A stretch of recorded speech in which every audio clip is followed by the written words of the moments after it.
They're calling it whiteout conditions.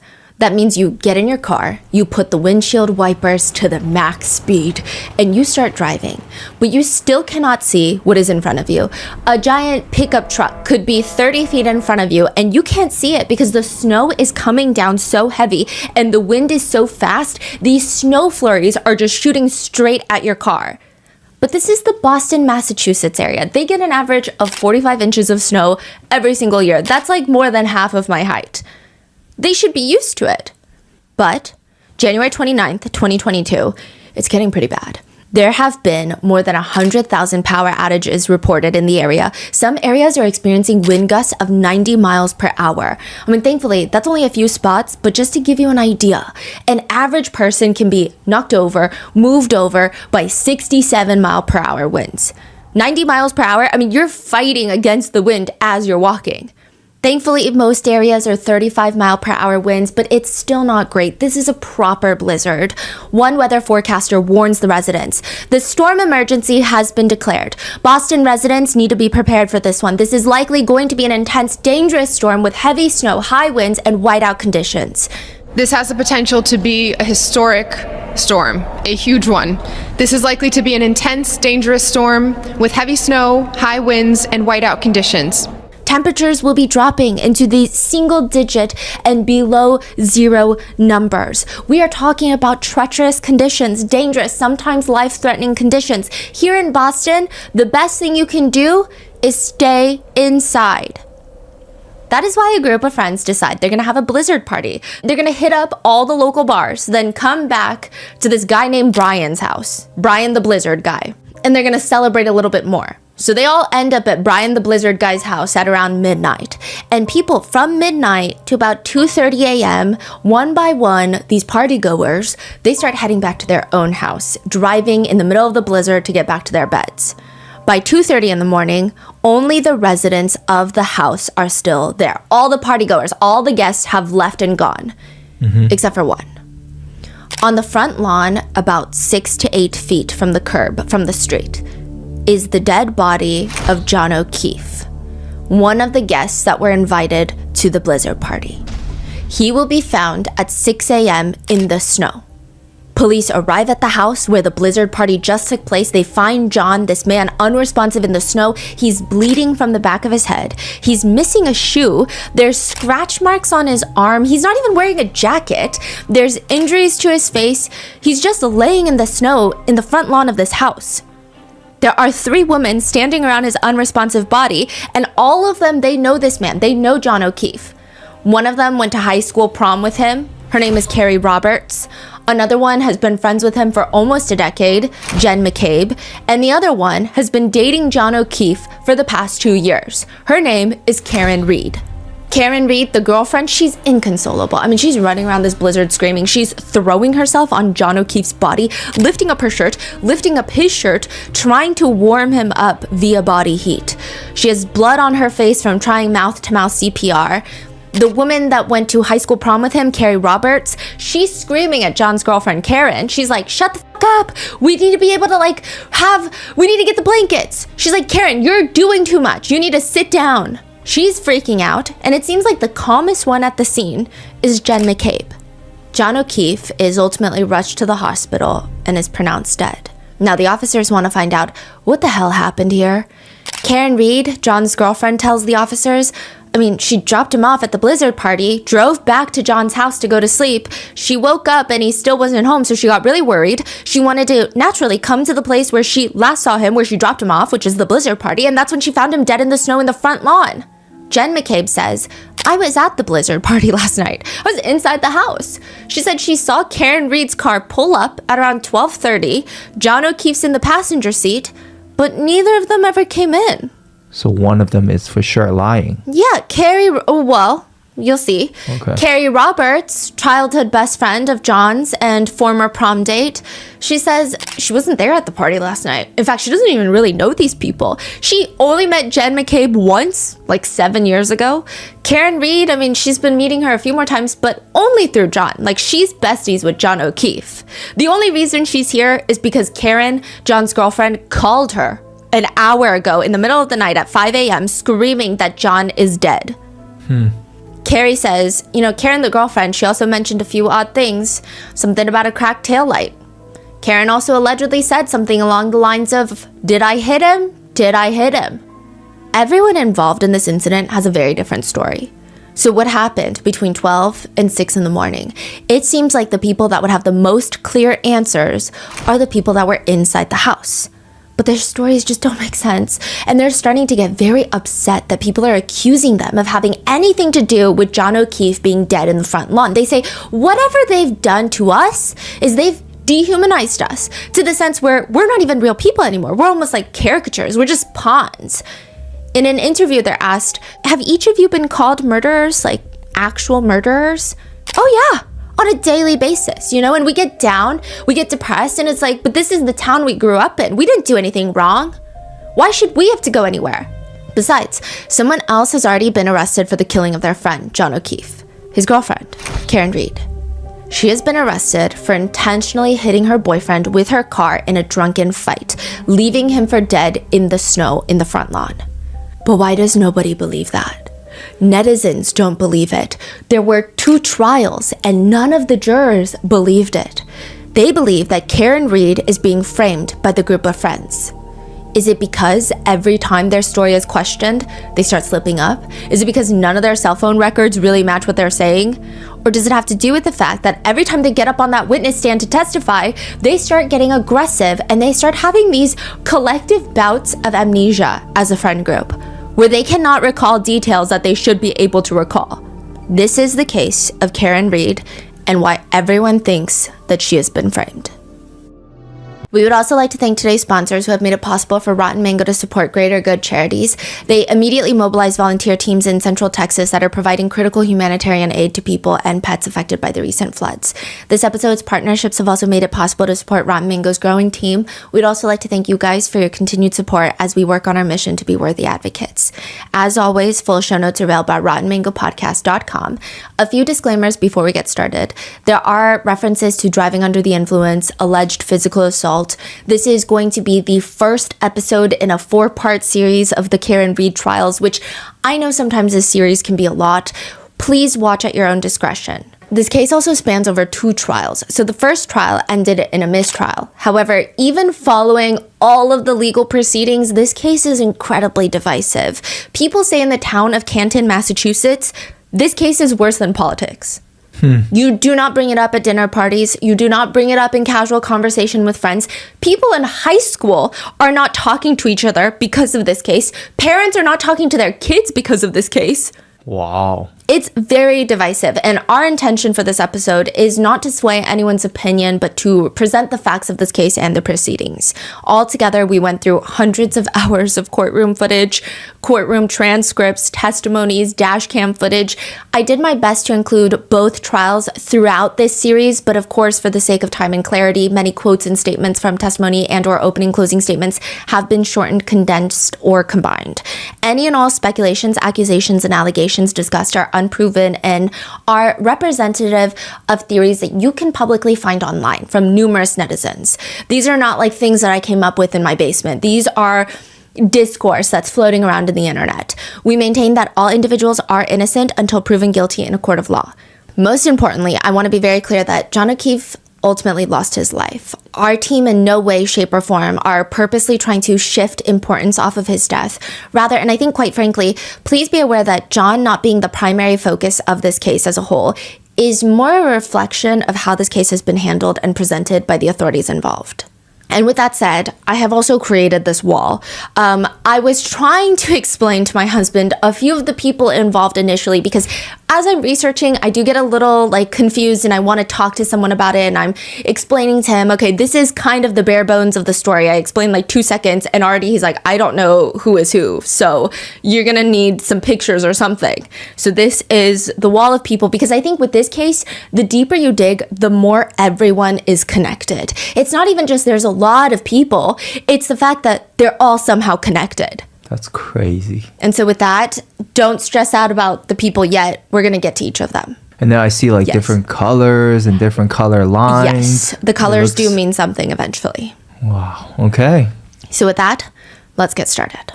There is one case in Massachusetts that was so heinous that residents decided they want to bring the government to bring back the death penalty. They said, we don't care, we want them dead. There had been attempts before, but this one, it was practically a citizen-run campaign to get legislators to vote for the reinstatement of capital punishment by the state. That case is the murder of 10-year-old boy Jeffrey Curley. 10-year-old Jeffrey was trying to buy a bike. He doesn't have the money, but these two older men, they're like, we're gonna promise you a bike and we're gonna give you $50. Instead, they kill him, essay him, and dump his body in a Tupperware container in the river. This was the biggest case in Massachusetts at the time.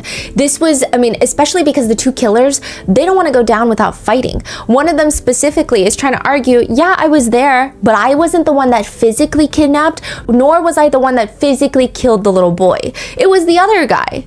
The lead prosecutor on this case, David Yannetti, he comes in swinging. He's telling the jurors in the closing statement, when you boil it down, this case comes down to the fact that 10-year-old Jeffrey Curley left Cambridge one afternoon and never came home because two men killed him. And they purchased 2 cigars for the ride to Jane's apartment to smoke along the way while the lifeless body of Jeffrey Curley lies in their trunk. I ask you to find Mr. Sakari guilty of murder in the first degree and nothing less. David Yannetti's closing arguments for this case was said to have been one of the most emotional closing arguments to take place in a Massachusetts courthouse. He is known in the state of Massachusetts for this case. But that case was decades ago. In 2022, David Yannetti no longer works for the DA's office. He's no longer a prosecutor. He actually owns his own criminal defense law firm, and he just took on a new client, Karen Reed. Probably not the biggest case on his desk. Woman potentially drunk driving in a blizzard, maybe hit her boyfriend with her car by accident. It's bad. It's really bad. Her boyfriend, John O'Keefe, was found dead in the snow in someone else's front lawn, but it's not a murder case. It's just a little tricky. David says at first glance, the whole thing seemed like perhaps a tragic accident until David Yannetti gets an anonymous phone call. Hello? David says the anonymous caller's voice is very gravelly. It sounds very scratchy and low. He's very vague. The man claims to have background as a Boston law enforcement officer, but he says something along the lines of, your client is innocent. Look inside 34 Fairview. Look at the people inside the house. John O'Keefe was beaten up by Brian Albert, Blizzard Brian, the homeowner, and his nephew. When John doesn't come to, Brian and a federal agent that happened to be at this party dumped John's body on the front lawn. So the house is Brian's house? Yes, Blizzard Brian. This is Brian Albert's home and his wife Nicole Albert's home. This is where things get very strange. David Yannetti eventually calls this anonymous tipster back for this very mysterious tip. He wants more information for a longer interview, but the man starts backtracking. He's saying, well, no, I don't know for sure. I was just speculating based off the pictures that were released of John O'Keefe's body because it just didn't look like injuries from a car accident. But at the time that the anonymous tipster had called in for the tip, those autopsy pictures had not been released. No pictures of John O'Keefe's body after the fact had been released to the public. So what does he mean he was speculating based off of those pictures? He hasn't been able to see those pictures yet. It feels like the anonymous caller gets spooked and starts backtracking. Eventually, he flat out denies that he ever said that to David Yannetti, and he recants this entire tip altogether. But David Yannetti and his client, Karen Reed, they decide we are going to take a look inside of 34 Fairview. Did we find out who the caller is? It seems like there is a strong lead of who it is. Now, I really hate saying this about cases, but it does feel like an Agatha Christie novel, only in the sense, not in the sense of like, it's a murder mystery, but in the sense of like every single person inside has the potential motive to want John O'Keefe dead. And he is found dead on the lawn. And everybody is sus.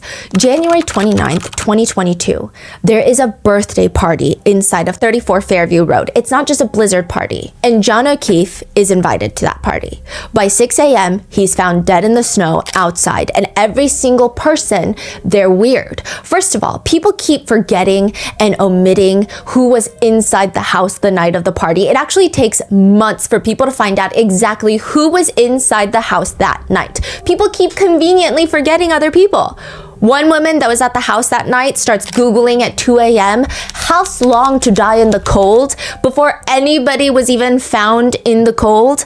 And everyone leaves this so-called party and goes back to their homes, and there's a series of suspicious phone calls between the partygoers. They're calling each other up all night. Suspicious phone calls that conveniently nobody recalls. In fact, they say, you know what, that is strange. And I don't recall those because it must have been a butt dial. You are talking about over a dozen butt dials in one night between the partygoers. Like from 2:30 to 6 a.m.? Some of them are a little bit sooner than 2:30, but it's very weird. Now, the night, you're talking about over a dozen butt dials the night that John O'Keefe was killed. What are the chances of that? Then there's the other small things, but I mean, they feel small at first, but it starts getting weirder. It's believed that John O'Keefe's body was laying out in the snow since 12:45 a.m. And yet every single person that leaves the party, leaves this house, drives past his body in the snow and does not see him in the front lawn. Where did that 12:30 come from? That body was in the snow at 12:30. We're gonna get there. Okay. Yeah, and it's debated if he was out there in the snow at 12:30, but it's just weird that nobody sees him in the snow because all the partygoers are saying, yeah, he was probably out there since Karen left because she hit him with the car. She left around 12:30, so he must have been laying out there since then. And yet none of them see him in the snow when they drive past. Then his girlfriend, Karen, she wakes up at 4 a.m. to realize that he hasn't come home. Now, one of the first places that she checks is 34 Fairview Road. She sees him lying in the snow, bleeding from the face. He looks like he's been in a fight. She starts hysterically screaming while a fire truck, ambulance, and multiple police cruisers arrive at the scene. And the homeowners, they never come outside. This is all happening. Albert. Brian Albert, Nicole Albert, they never come outside. They sleep through the whole thing, is what they say. Is it like a really big house or No. So it's like a regular neighborhood? Yeah, I mean, it's a nice house, but it's a regular residential house. That's crazy. It's not a mansion where the driveway is like 25 feet long and you're like, oh, well, that's a different zip code up there. No, it's your front lawn. Not only that, one of the residents inside the house is a first responder. When they find John's body outside, unresponsive, nobody goes and knocks on the door to wake up the homeowners. I mean, they're all very close friends, especially Jen McCabe. She was at the party last night. She doesn't go and knock on the door to wake up Nicole and Brian Albert to come help before the police arrive. Yeah. What's even weirder is that Karen Reed states that she did drop John off at the house and she saw him walk towards the front door before she finally drives off. Now remember, everyone inside the house said he never came inside. She said that she sees him walk towards the front door, and in fact, John's Apple Health data shows that after 12:20 a.m., which is around the time that his girlfriend drops him off, he takes 80 steps, which is the equivalent of half of a football field, and it shows that he went up and down 3 flights of stairs, which would be impossible had he just gotten out of the car and been hit by Karen Reed. But maybe the Apple Health data is wrong. There have been some reports that sometimes it heavily underreports the amount of stairs that you climb, which wouldn't really work in this case, but maybe it also overreports sometimes. Others say sometimes they drive up a hill and the Apple Health data will say that they climbed up the hill, but it's also very strange. Those are a lot of steps and those are a lot of stairs, and it would make sense based on the data that he went inside that house. But every single person is adamant and they say the same thing. John was never in the house. So does that mean he made a U-turn somewhere else at the very last minute? Or does that mean Karen Reed is lying? I mean, it must be true because everyone in the house is saying the same thing. John was never in the house. They all say that except for one person. During the trial for the murder of John O'Keefe, one person slips up. She's talking about the timeline when another partygoer leaves the house and she says, he was not at the house when John was there, so I drove him home.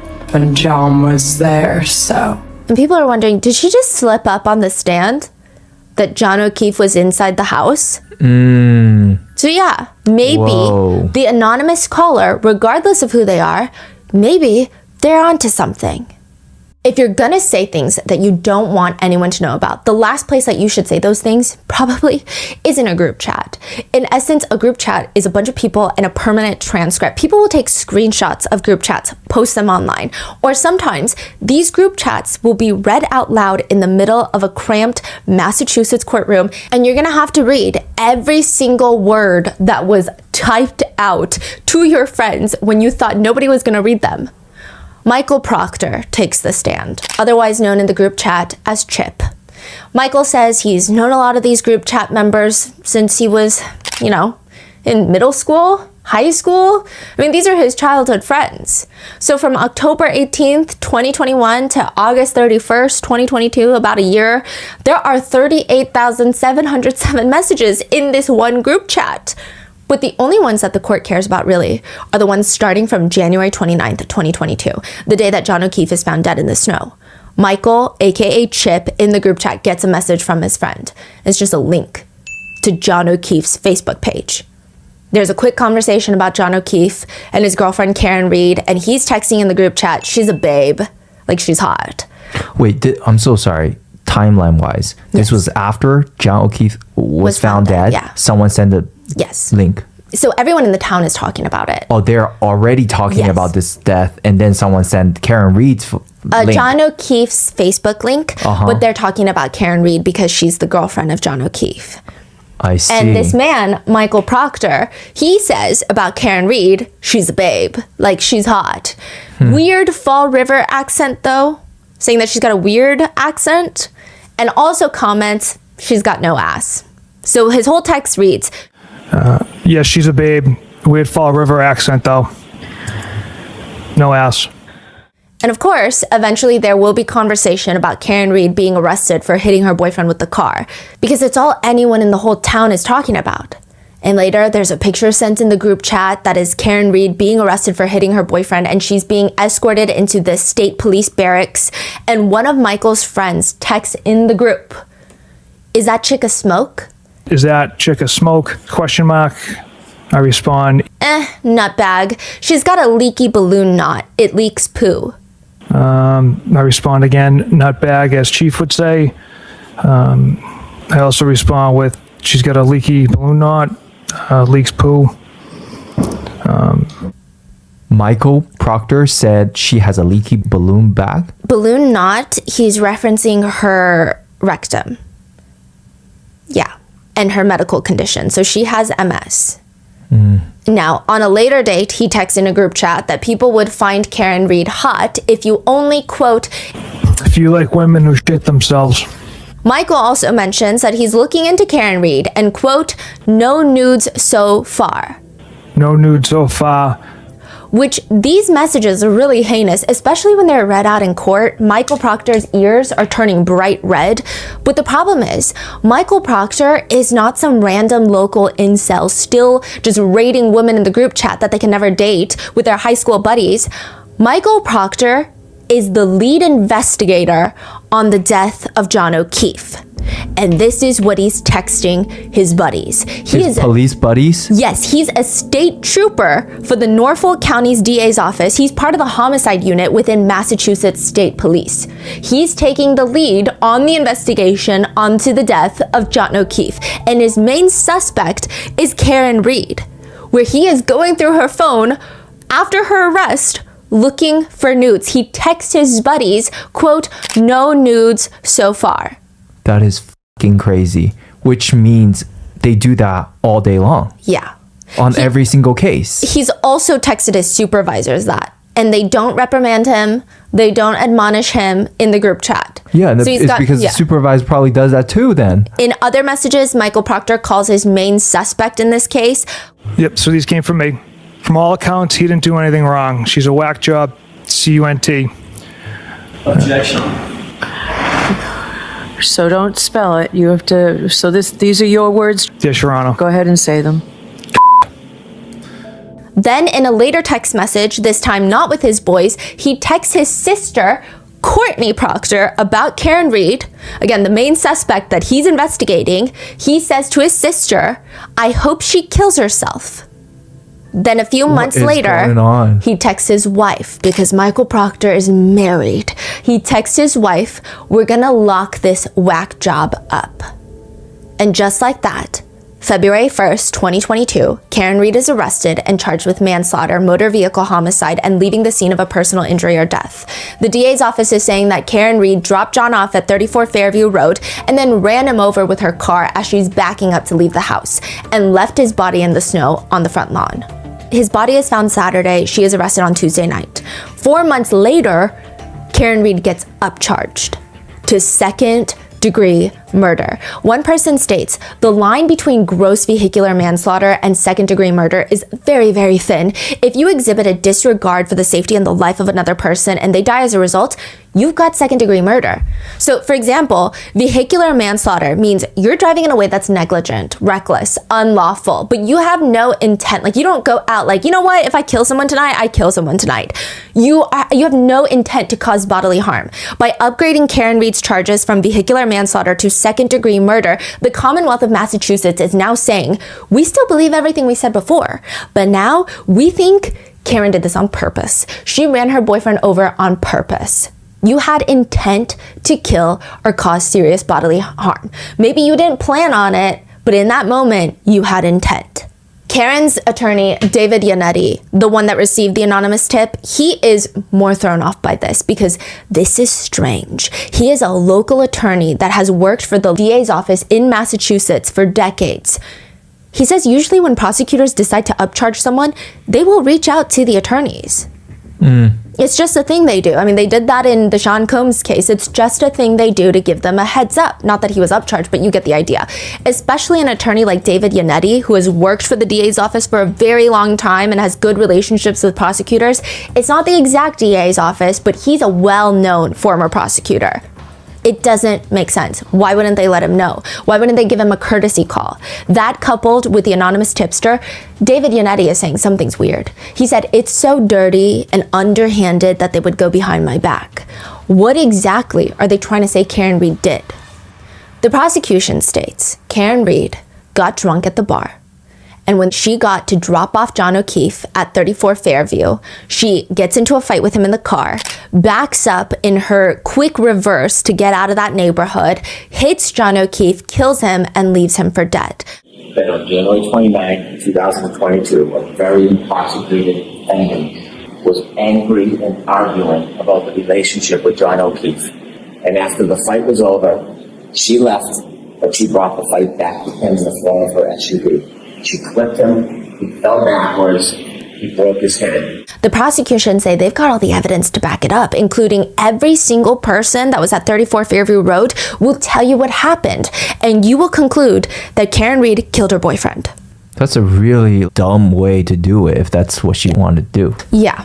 Now, they're saying everyone at the party is going to let you know that Karen Reed did this. So let's start with the residents at 34 Fairview, the homeowners, Brian and Nicole Albert. These are the Alberts. The Alberts are very important. They're a very powerful, well-known, well-connected family in the town of Canton, Massachusetts, which is about a 30-minute drive to Boston. But it kind of operates like a small town. They've got a select board. So this is a very small town hallmark. You get a group of people that are voted in to directly oversee the town operations. So instead of a mayor, like most major mid-range to big cities have a mayor, you get a select board. 3 to 5 members, and they control everything. This all becomes important later, but in this small town of Canton, about population 24,000, the Alberts are a well-known, very big family. You've got Brian Albert, the dad. You've got Nicole Albert, the mom. You've got their son, Brian Albert Jr. Caitlin is also their daughter. She's important later, but Brian Albert Jr., we're going to call him Birthday Brian because it was his 23rd birthday that night. Wow, he's young. He's young. Now, Brian, Big Brian, he invites a ton of his friends over, including John O'Keefe, to the house. Birthday Brian already had a few friends over because it was his birthday. They have other kids, but they're not really important right now. And you have their dog, Chloe, a German Shepherd mix. Chloe is very important later. So Birthday Brian decides he's going to invite friends over. Oh, I see. The red ones are the Alberts family. Well, the red ones are familial and or normal connections. Oh, I'm talking about the background. The red background. Yes. The red background I are one part of the Albert family. One part. Okay. One part. Okay. Birthday Brian is like, hey dad, mom, I'm gonna have people over for my little birthday party, so like could you skedaddle for a few hours and maybe come back later? So the parents, they decide that they're gonna go to a local bar called the Waterfall. Dad and mom, they're meeting up with their friends. They leave their family house. They get to the waterfall and they make an open invitation at around midnight because the waterfall is closing early. And they're saying, hey, it's Birthday Brian's birthday. If you guys want to come over, get a few drinks. I mean, at the bar, they've got family, they've got friends, they've got acquaintances. They just make an open invitation. Anybody is welcome if you want to come over and keep the night going. And it's a small town, so no one's really a stranger. But for example, Nicole Albert will later testify that she wasn't really familiar with John O'Keefe or his girlfriend Karen Reed. They just happened to be at the bar and they all ran in similar circles. So it's not like she's asking random strangers to come over, but she's not even well acquainted with them. It's just an open invite. They don't really do a head count at the bar. They're just like, come over if you want, and then they leave. So John and Karen both were at the bar drinking. Yes, having they fun. were invited. Most these people who went to the party later were at the bar already. Yes. Okay. Unfortunately, a lot of people are driving while under the influence. There is CCTV footage of all of them at the bar, and we're going to go into depth in later episodes. But just know the waterfall is like the last moment of peace, it seems like. One local puts it, waterfall ended, everything went to chaos. Those last few moments where everything was okay were all caught on video in this quiet little bar restaurant. They get back to the house where Birthday Brian is in the kitchen with a few of his friends. Nicole says, that's my son. So she comes in and she starts cleaning up the kitchen, checking the bathroom to make sure that everything is organized before the guests come over. And in walks Matthew McCabe and his wife, Jen McCabe. Jen McCabe is one of the 3 women to find John O'Keefe's body. Mm-hmm. She's actually been friends with John O'Keefe for nearly a decade, but she's also sisters with Nicole Albert. This blue line right here, that means they're siblings, related by siblings. Any blue lines are sibling relation. And it's kind of important. So, Jen is basically an Albert, but not really. She's kind of, they call them the McCabe Alberts online. Okay. So you've got Jen, who is sisters with Nicole Albert. So she's going to her sister's house to say happy birthday to her nephew. So she shows up. She was at the waterfall with her husband. She shows up with her husband when she gets a phone call. Jen McCabe gets a phone call from John O'Keefe. He's in the car. His girlfriend Karen Reed is driving and they're trying to find the house. But it's just kind of unclear which house it is. Jen starts giving him directions over the phone. And now, side note, the homeowners know of John O'Keefe, like I said. They know Karen as John's girlfriend, but they know of John O'Keefe. Like, they're not friendly with John O'Keefe, and Karen is even lesser to them because she's just his girlfriend. Right. Jen McCabe, however, is very friendly with John.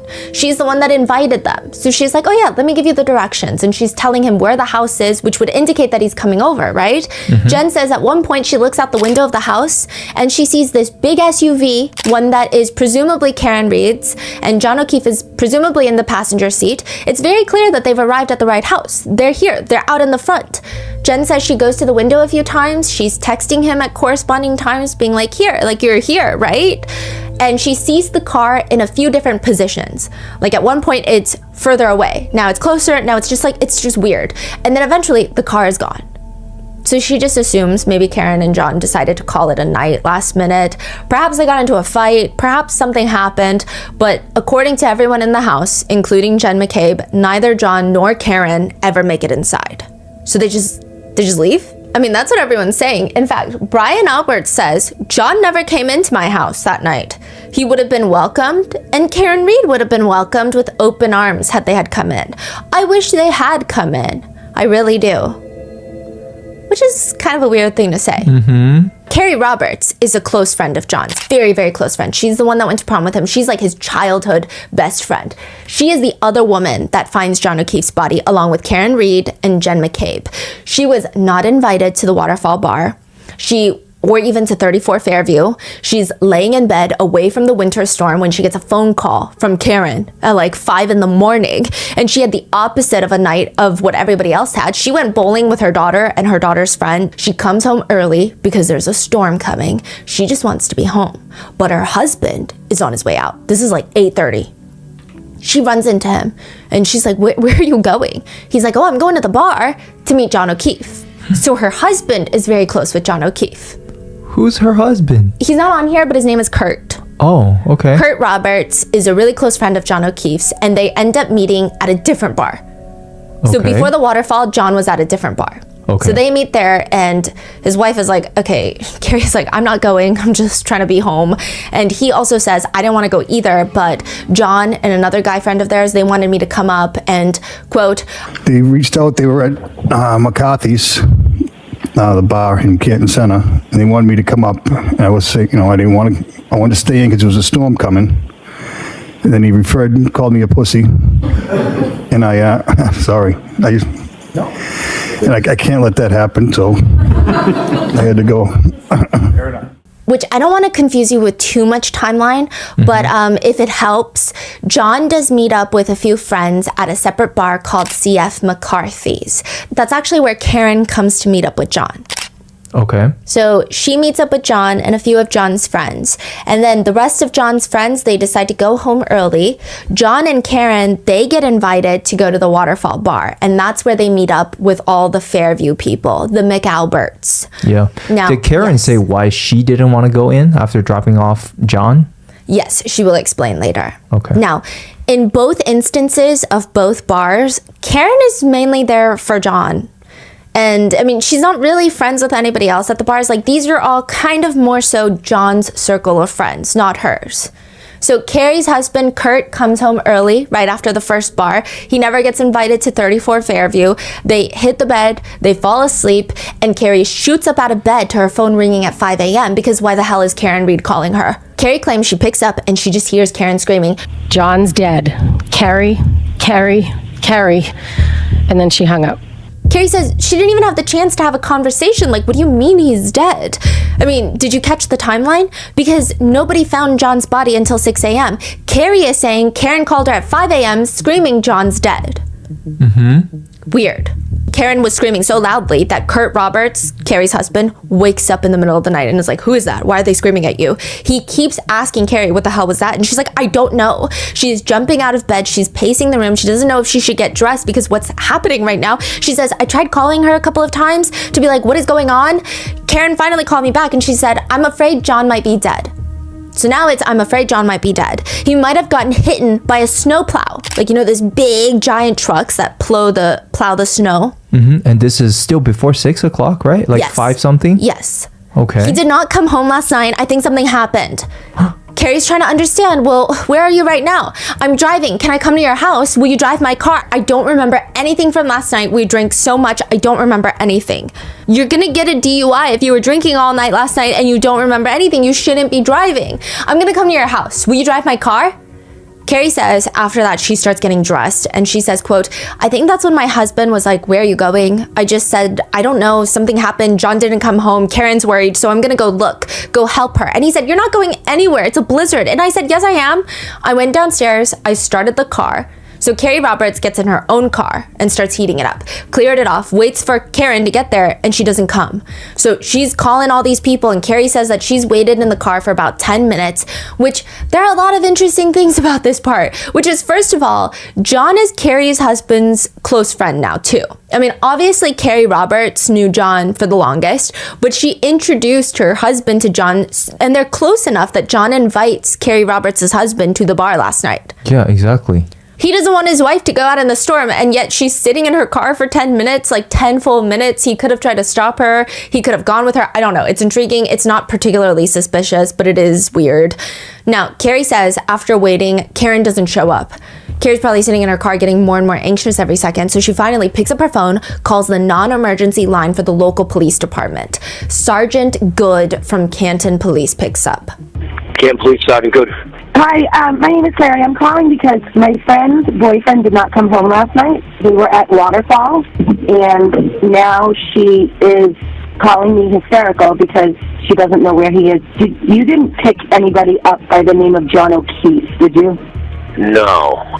I think he probably got a ride and passed out at someone's house, but I don't know. Is that the Good I'm looking at? Oh yeah, that is exactly the one you're Sean looking at. Good. Sean Good. Now, the operator tells her that he hasn't heard any news or anything of that sort. Carrie says at that point, I wasn't super worried. I mean, he didn't come home, but they were out drinking, so I assumed he's probably on someone's couch. Finally, Karen calls Carrie back, and Carrie Roberts testifies later. I said, where are you, Karen? I'm in the car. And Karen said, I'm at Jen's house. And I said, Jen who? She said, Jen McCabe. She's gonna drive my car. And I said, okay, stay there. I'll come. We'll follow and we'll drop your car off. Wait, so Karen is the whole time saying either asking Carrie or Jen to drive her car? Yes. Why is that? Oh, she's so hysterical. Oh, she's not good enough to drive right now. Like, she's not well. She's beyond hysterical. Oh. Yeah. Carrie is claiming Karen already knows that John is dead at 5 a.m. before finding John's body. That's what Carrie initially claims. There's lots of changing claims as well. Okay. And there's a lot of like, well, I didn't necessarily mean it like that. Okay. But we don't know what Karen said. And also later when Karen does call back the second time, she's like, I think he might be dead. So it could have been that she's so hysterical and she's just like freaking out. He's dead. But she doesn't know. I mean, there have been some people arguing that. There have been some people being like, no, Carrie is flat out lying about it. We don't know. We're not privy to the actual phone call. I see. So Karen is now telling Carrie that she's at Jen McCabe's house. And Carrie is telling her, okay, well, just stay there. I'm going to come to Jen McCabe's. I'll follow you. We'll drop your car off. We'll just take my car and go look for John. She says, I drove to Jen's. I pulled in the driveway behind them and I was still on speakerphone.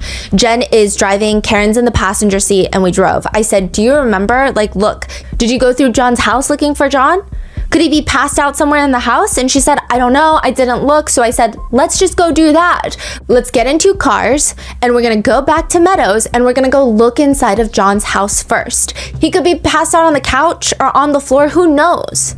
So we went back to his house. Now, as for Jen McCabe, Carrie says she's only met Jen once before. So John is their link. John knows both of them, and John had taken both of them to get Reebok sneakers. He had like a 50% discount at Reebok, so he invited Carrie Roberts and Jen McCabe to go buy sneakers with him. And Carrie says, we got the shoes, and then we went to Hillside for lunch, and that was it. I wasn't friends with Jen McCabe. Now, that was like 6-7 years ago. Interestingly enough, she does happen to know exactly where Jen McCabe lives, though, because their kids would all hang out. Or at least that's what she initially made it seem like. Later, she clarifies, I didn't know where Jen's house was. That's why I stayed on the phone with Karen. Now, people are suspicious about it, but nonetheless, Carrie says, I pull up in the driveway behind Karen's car. Karen and Jen are still in the car talking. I'm on Bluetooth. And Karen said that she remembered leaving John at the waterfall, at the bar. So Jen was at the waterfall too, and she's like, no, I literally saw you pull up to my sister's house. What are you talking about? Then at some point, the conversation ends, and Karen says something along the lines of, what about my taillight? What about my taillight? Karen says she looked out the front of her windshield, and she's parked behind Karen's car, so she can see Karen's taillight, and the right passenger side taillight looks cracked. It's missing pieces of the taillight. So she's like, that is weird. That's weird. Who said that's weird? I'm sorry. Carrie. She's like, that's weird. So once they decide that they're going back to John's house, Jen McCabe and Karen drive Karen's car, and Carrie Roberts follows her in her car. So we've got two cars leaving Jen McCabe's house to John's house. They pull up in John's driveway where Carrie says something very strange happens. John is a super neat freak, and she says, you do not wear shoes inside of John O'Keefe's house, ever. Carrie says, Jen and I both had taken off our shoes in the garage before we went into the mudroom. We took our shoes off, and Karen just walked in. She remembers this because, quote, Jen and I were standing there for about a good 2 minutes trying to get our boots off, and she had already gone in the house. People interpret this two separate ways. This is why I'm saying this case is so divisive. Everybody has a different interpretation. So one, some people think that Karen knows John is not coming back, so she's not following any of his house rules anymore. He can't get mad at her anymore because he's no longer around. Or others are arguing, yeah, because Because her freaking boyfriend is missing. What do you mean? She's Yeah. gonna waste her time to take off her shoes? Yeah. But Carrie claims it gets weirder. They get inside the house. Carrie claims she and Jen are looking everywhere for John. And she says, quote, I started looking on the other side of the couches to see if maybe he had passed out somewhere. And then I went upstairs and Karen was standing in John's room. The bed was made. She was just standing there, indicating that Karen is not looking for John. This is interpreted in two ways. Some people think, again, this is weird. She knows not to waste her energy looking for John here. She knows that John is dead. Others say, what do you mean? She doesn't get why they're searching that house. She already indicated to the two women before, Carrie and Jen, why are we going back there? I was just there. I woke up from John's house. It's not like I never went to John's house. Sure, I didn't search it, but I would have known if he came home. So Karen had fallen asleep on the couch waiting for John to come home. Yeah. So she's saying, I would have known if he had come home. Yeah. What do you mean? And that's assuming they're saying if Karen already knew John's not there, that means she's doing all of this, coming to these two women, putting on a show. Then she would have put on a better show if she's acting like... She would have searched. Yeah, she will search, she will act, she will do all of that, but no. But she's just like standing, and we don't even know if this actually happened. Maybe she was searching, maybe not. Right.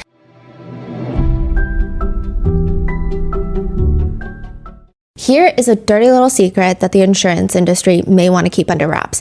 Insurance companies profit by holding onto your money for as long as possible. Morgan & Morgan fights hard against these corporations to fight to make sure you get every dollar that you deserve. When in court, the insurance companies, they want jurors to think the at-fault driver is the one paying the verdict amount. Meanwhile, it's usually the insurance companies who are covering the cost.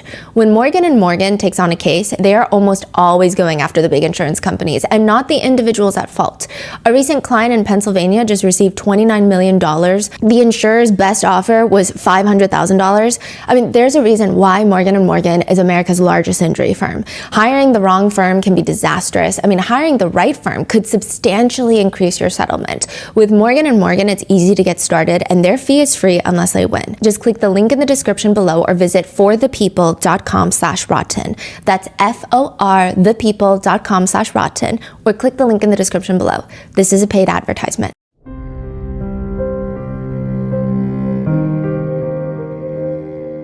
It was supposed to be a vacation of a lifetime, a Caribbean cruise with family, a chance to relax and reset. But for 23-year-old Amy Lynn Bradley, it turned into something far darker. One morning, she vanished without a trace from a cruise ship bound for paradise, and in the 25 years since, not a single definitive answer has surfaced. Was it an accident, a cover-up, or something even more sinister? On March 23rd, 1998, 23-year-old Amy Lynn Bradley disappeared without a trace. 25 years later, the case is as much of a mystery as ever, with numerous tips, alleged sightings, and leads that point in all different directions. With renewed attention and investigative efforts, Amy's family hopes that the momentum will lead us to whatever sinister underbelly Amy has fallen into and bring her home. Could it have been the cruise employee that she was seen talking to? What about all the reported sightings? Could the Navy man in a brothel know the truth? Amy Bradley is Missing is now playing only on Netflix.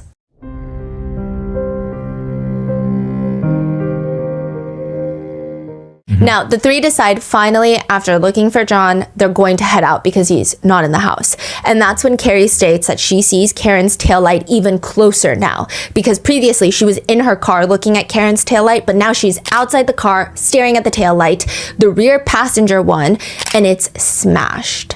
And she remembers there's like this one jagged piece of metal kind of sticking out. She says, I remember looking at it and the piece was sort of sticking out and I thought someone's going to catch their sleeve on it or something. This is very important later because John has mysterious claw marks on his arm that nobody can really pinpoint where it came from. Some people think it looks like an animal mark. Some people are arguing it's the tail light that scratched him up. And Carrie's saying there was a jagged piece. I thought someone was going to catch their coat on it. But the plan from here is the three of them are now going to get into Carrie's car and drive back to 34 Fairview Road, where the party was last night. Carrie says Jen and Karen wanted to go back there. So they get into Carrie Roberts' car.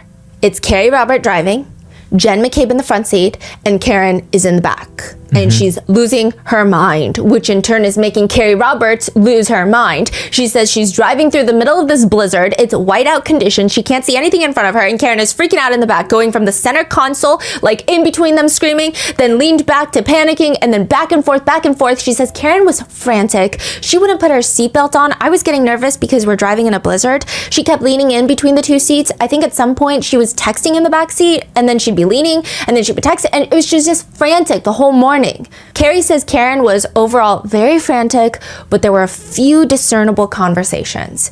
Karen was talking about Bella's mom. Carrie says there was some conversation about a woman I didn't know that was Bella's mom, and she said Bella's mom never liked me. I think Bella lived near Jen's sister. So Bella's mom allegedly lives on the same street as Brian and Nicole Albert, Fairview Road. Okay, and Bella is not on the map, right? No. Okay. And this is important later just because she lives on that road. Okay. Karen is saying Bella's mom never liked her. It's weird, Carrie thinks, but she's just trying to focus on driving through the literal blizzard. Carrie says that she and Jen are looking out the window, looking for anything that could indicate where John is. And she says, Jen's giving directions, and it was really bad driving. I was white knuckling because it was getting slippery. Karen wouldn't put on her seatbelt. And Jen was telling me where her sister's house was. I said, I don't know where Fairview is. And she said, it's near Spring Lane. And I said, oh, where the dance instructor lived? John had once dated a dance instructor. And then Karen said, do you think he could have gone there? Do you think that's where he could have been? No, I was saying I was just using it as a reference point. She said it's near Spring Lane, and I knew that the dance instructor lived on Spring Lane. That's it. So Carrie's trying to Carrie is kind of inferring to the jurors that Karen is a very jealous woman. But what we're getting from this is that on Fairview Road, there are two people that are interesting. Bella's mom, who John allegedly dated before, and the dance instructor. Oh, Bella's mom also dated John O'Keefe. Yes. And also a dance instructor. Yeah. Okay. And Carrie is like, well, he dated the dance instructor like 10 years ago. She thought it was so strange that Karen was like hung up on this, but she keeps driving. And she says, we were looking for John walking or wherever he may be. So I'm driving, I'm looking at both sides. And I think Jen was looking at both sides and Karen was. She had been in the back seat. And sometimes she was in between us and then backseat again. I told her to shut up several times because I was trying to drive and I couldn't concentrate. I told her to sit back and buckle up because it was bad driving. I didn't want to get into an accident and her not have a seatbelt on. It was like you couldn't control her, and I was trying to drive in a blizzard. They start pulling down the hill on Fairview Road. Carrie says, quote, Jen said, my sister's house is right up there. And all of a sudden, Karen said, there he is, let me the fuck out of this car, and started kicking the door. She's apparently kicking the door. I mean, she wanted to get out of the car, but it was locked because once you start driving, the back doors are locked. So I pulled over, I looked over, and I didn't see anything. I looked at Jen and I said, she's crazy. And then I turned around and watched, and she ran over to a mound of snow. Carrie says the minute Karen gets out of the car, she's booked it to this mound of snow. Carrie is just parked in the middle of the road watching. She says at some point she realizes that this mound of snow is in the shape of a body. Carrie says Karen lifts up her shirt, starts laying on John O'Keefe or the body. When you say amount of snow, is he covered by the snow or is he just kind of hidden behind the snow? Okay, that is also heavily debated in this case.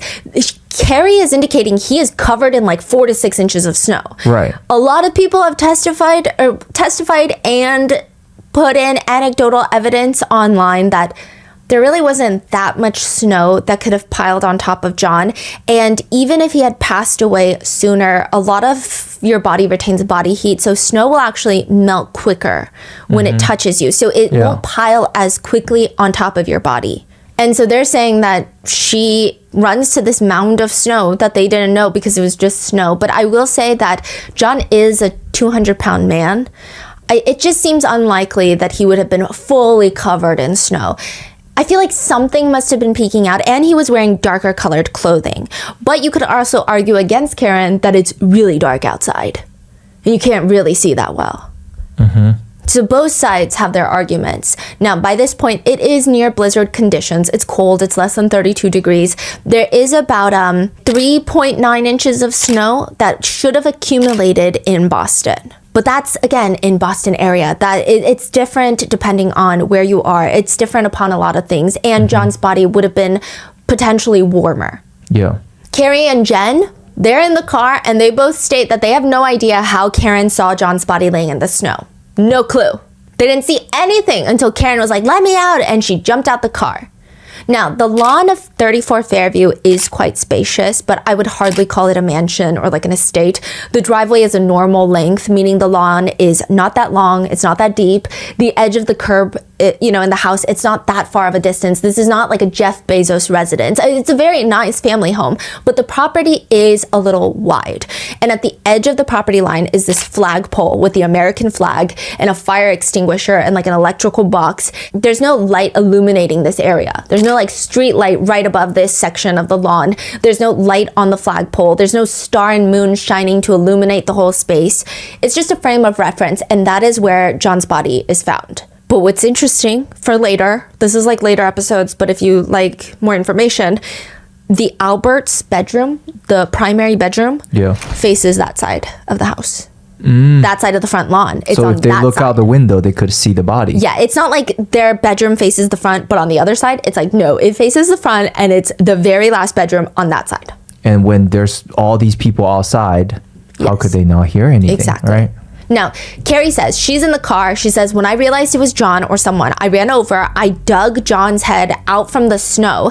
Carrie says John was completely covered in snow. She's digging him out. She didn't even know it was John until she dug him out. I told Karen to get off him. We were going to start CPR. I yelled for Jen to get the blankets. I don't know what I thought I was doing with blankets, but I wrapped them around his head, just thinking we're trying to warm him up. He was covered in snow. He's wearing thin clothes. He's missing a shoe. Meanwhile, Karen is laying on top of John. Carrie's screaming at her to get off of him because, this is very important because neither of them have any clue what they're doing.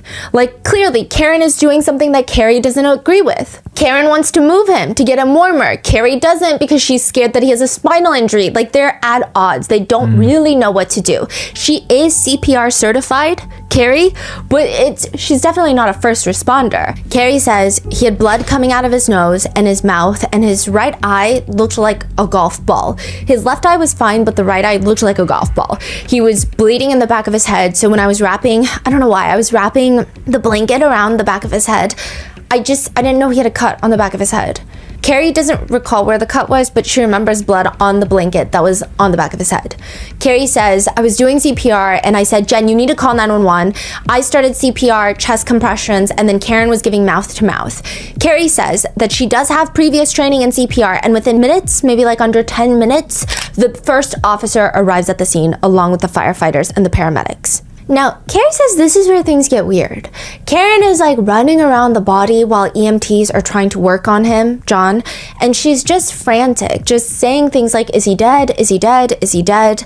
Eventually, the paramedics place John on a stretcher, bring him in the ambulance, and Carrie looks down at where John's body was, and there's blood, there's droplets of blood in the snow, as well as his phone. Eventually, John is escorted to the hospital, and she says, at some point, Officer Good, he shows up. At some point, he shows up. Yes, after John's body is already in the ambulance, Sean Good, Officer Good, shows up, and he tells Karen to calm down because she was frantic.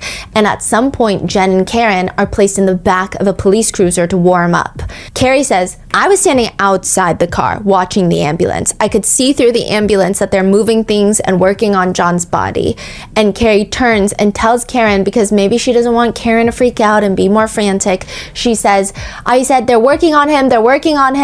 And at one point, she grabbed the front of my shirt and said, are they working on him? And I said, yes, they're working on him. I can see tubes moving. I can see them moving.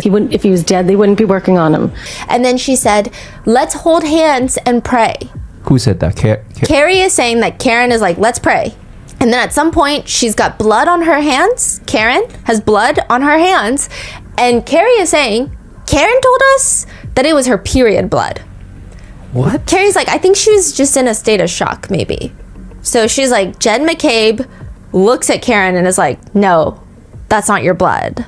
So this is it. Some people interpret this as something more sinister, but like Carrie said, I do think that if Karen did say that, she's probably in a state of shock. And even Carrie admits that she had John's blood in her hands as well. So it's not like the most weird thing ever. Eventually, the ambulance drives off to the hospital with John. Jen McCabe finally goes inside her sister's house. They had been in the front lawn this entire time. Nobody had come out. She goes inside. Carrie is in the car with Karen, and Carrie is calling out to John's parents because she's known him since they were kids. So she's the closest to his parents. She's calling Mr. and Mrs. O'Keefe, telling them that something happened to John. And at that point, Karen, the girlfriend, she starts calling her potential like sister-in-law. Okay, to make it a little more simple, John O'Keefe has a brother named Paul. Paul is married to a woman named Erin. So it's actually John O'Keefe's sister-in-law. Yeah. Karen is on the phone with Erin, and she is allegedly, according to Carrie Roberts, telling John's sister-in-law that John is dead.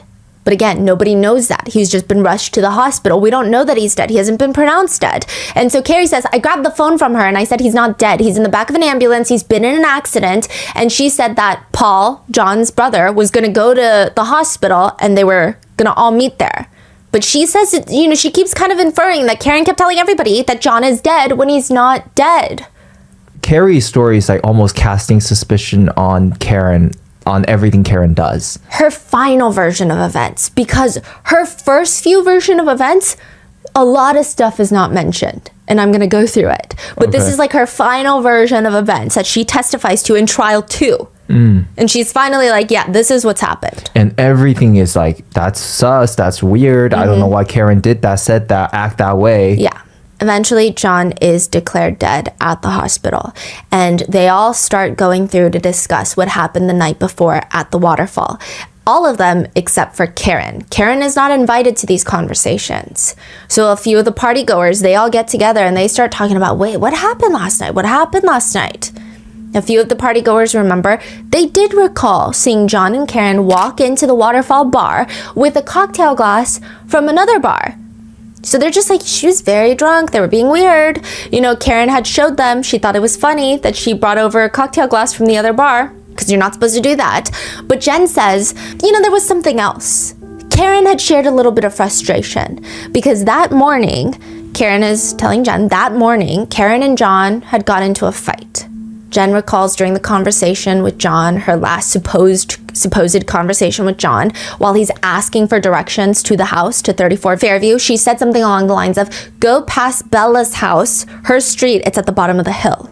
Kind of indicating, inferring maybe he had put it on speakerphone. And she was like, go past Bella's house. And Karen just like flipped a switch and just blew up because it's on the same street as this woman you used to date. And maybe she flew into a rage and that's why they didn't come in for the party.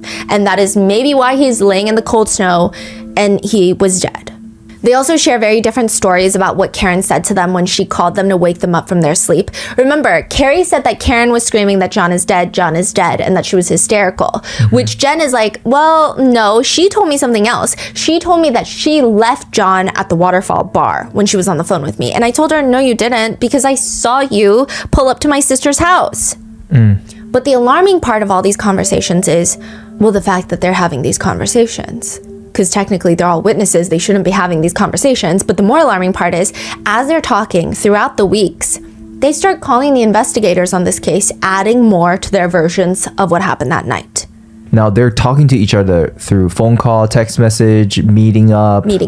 But I think it's just interesting because I understand if you're calling back the investigators with these really small random details where you're like, hey, I didn't even think this was important, but I just remembered in the car, in the back seat, I had a bottle of Gatorade that was left open. Like, it's like, maybe it could be connected, maybe it's not, I don't know. Yeah. Like, those are typically the things that you would call back with. But Carrie starts calling back with really important information. Like, she does not initially tell the investigators that when Karen first called her at 5 a.m, she said, John is dead, John is dead. Like, that's very important, right? You would think that's the most important thing.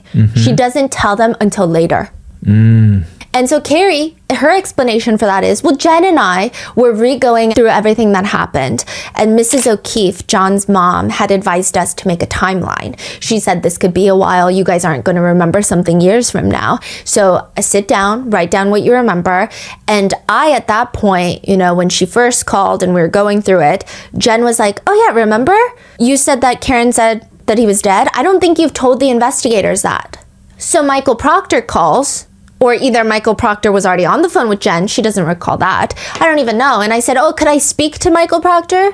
So then I told him so that somebody could document it. So it's just weird. How do you not remember to tell him that? That's the opening of how you even get involved. In fact, one of the interviews that both Jen McCabe and Carrie Roberts had was at Jen's house while they were together. So the investigators come to talk to both of them, two witnesses that should be interviewed separately, and they're both just at Jen's house, quote, making a timeline.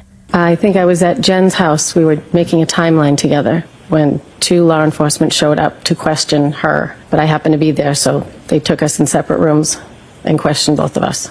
Does that not sound like an overly complicated way of saying we were getting our story straight?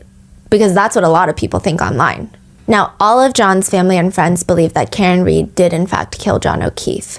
John's brother, Paul, states that prior to all of this, he actually had a really good relationship with Karen, which made everything so much worse. He testifies, I thought we had a good relationship. I held her in very high regard. I thought she was a good influence on my niece and nephew. Now, this is very important, and we're going to go over it in the next part, but John and Paul O'Keefe had another sibling. Mm-hmm. She passed away, and then her husband passed away, and so she left behind a daughter and a son. Mm-hmm. Well, do you know what happened? Was it? She had cancer, and then a few months later, her husband died of a heart attack. Wow. And it was it was just a family tragedy, and now there is a niece and a nephew who need parents, but Paul O'Keefe and Aaron O'Keefe, the brother-in-law and brother and sister-in-law, they already had kids. So it was a lot to take on. So John O'Keefe, single man, no kids, decides he's going to step up to the plate. He's going to take in his niece and nephew, and he's going to raise them by himself. Really? Yeah. So they live together? Yeah, and that's why he's so close with Jen, because his niece and Jen's daughter are close friends. Okay. And then Carrie Roberts was already close friends with John O'Keefe, but her son and his nephew that he took in are close.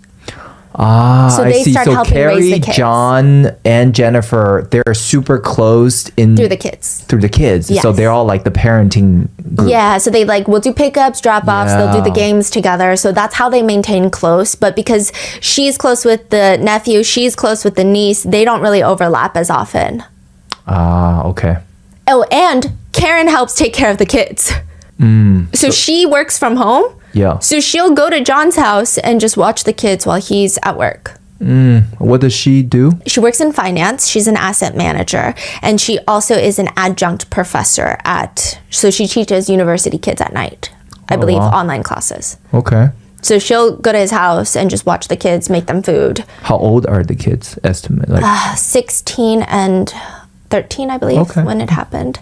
Now, most people who are very close with John say they felt very disappointed because it was very clear to them that Karen had hit John O'Keefe with her car. And they felt like she had flown into a drunken rage. Why do they think that?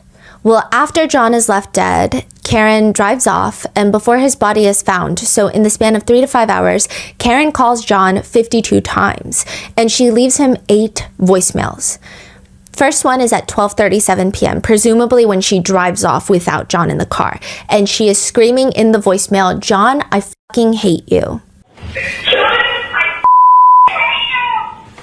12:42 a.m., she sends another one, but it's just background noise, so it might have been a true butt dial.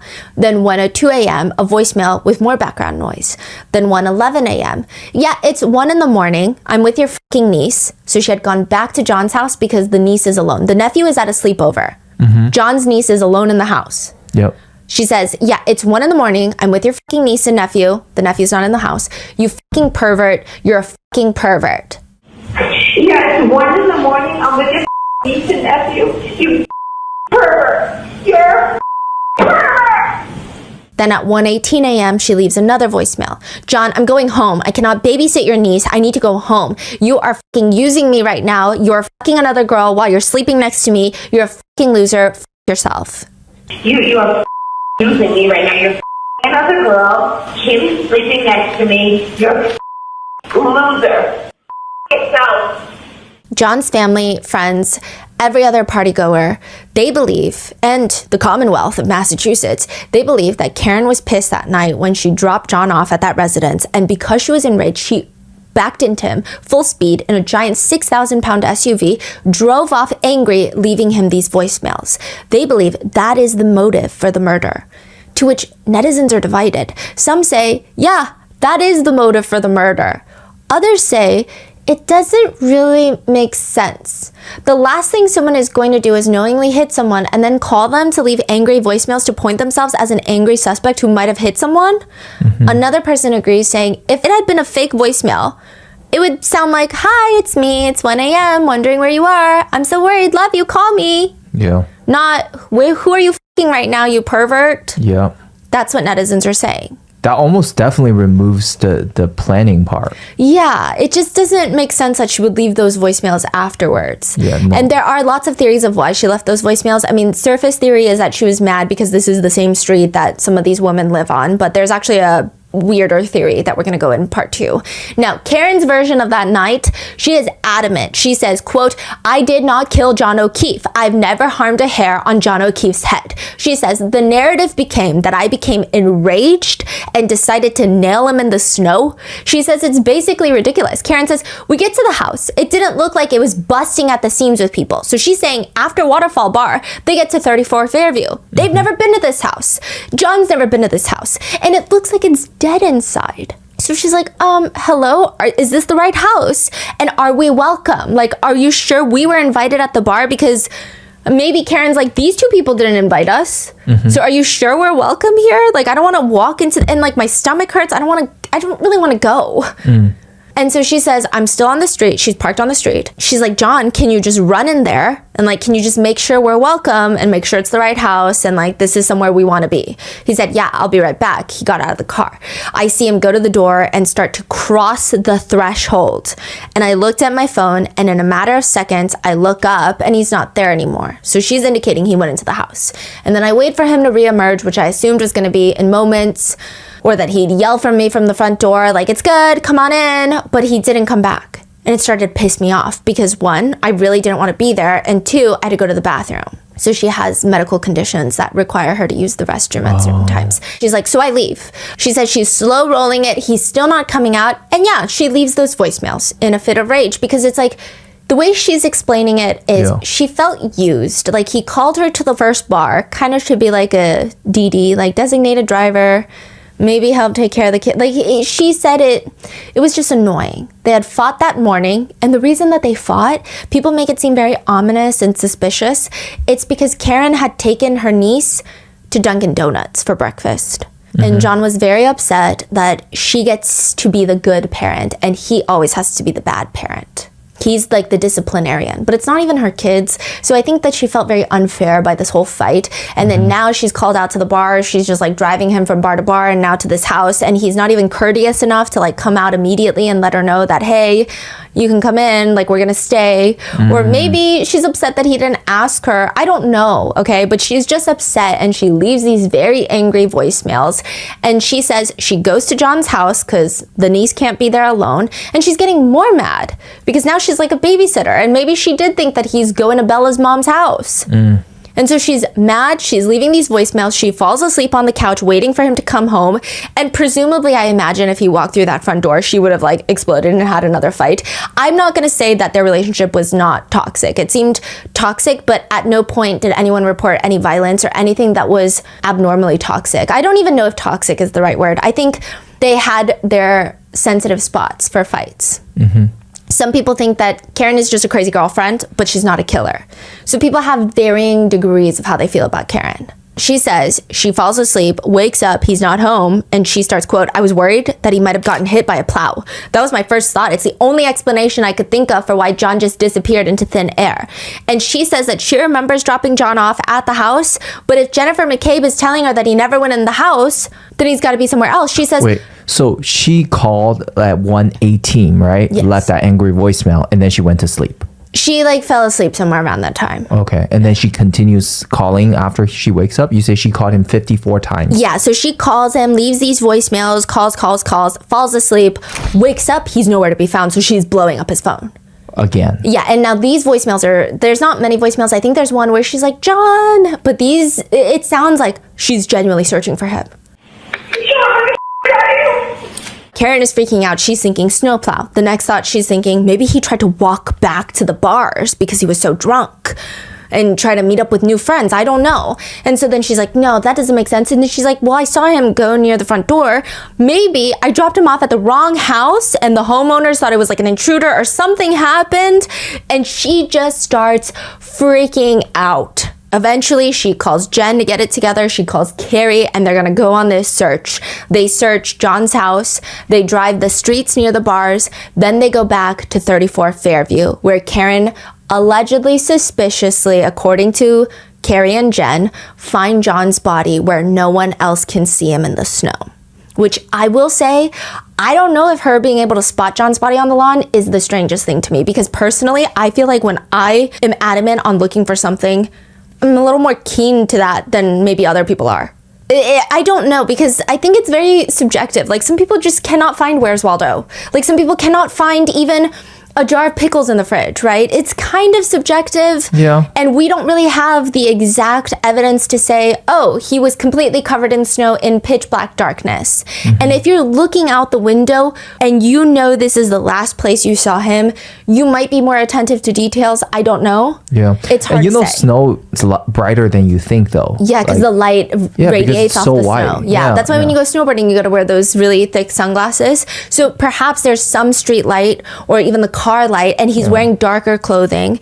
It could have been that, but she finds him in the snow. She says, quote, my eyes are peeled, and I said, he's right fucking there. I jumped out the passenger side and I fell into the street. I've described to many people, it looked like a buffalo on a prairie. It just looked like a heap, and it looked wrong. It looked out of place. So she's saying, like, it didn't look like, hey, there's John in the snow. It just looked like something is there that is not supposed to be there. And she's like, that's gotta be John. Yeah, like like she might have thought that he stumbled over drunk. Yeah. And she's like, I gotta go. It looked out of place. In another interview, she said, we turned the corner. I saw his body immediately because it was just a heap. I couldn't see his face or his hair, but I just knew because he's a big guy. His eyes were shut. So this is after she gets to his body. His eyes were shut. He had spots of blood in different areas on his face, but he was not stiff. He was still.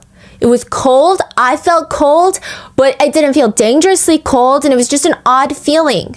So she starts trying to warm him up. Karen is asked in a Dateline interview, was he alive? He seemed like he could be.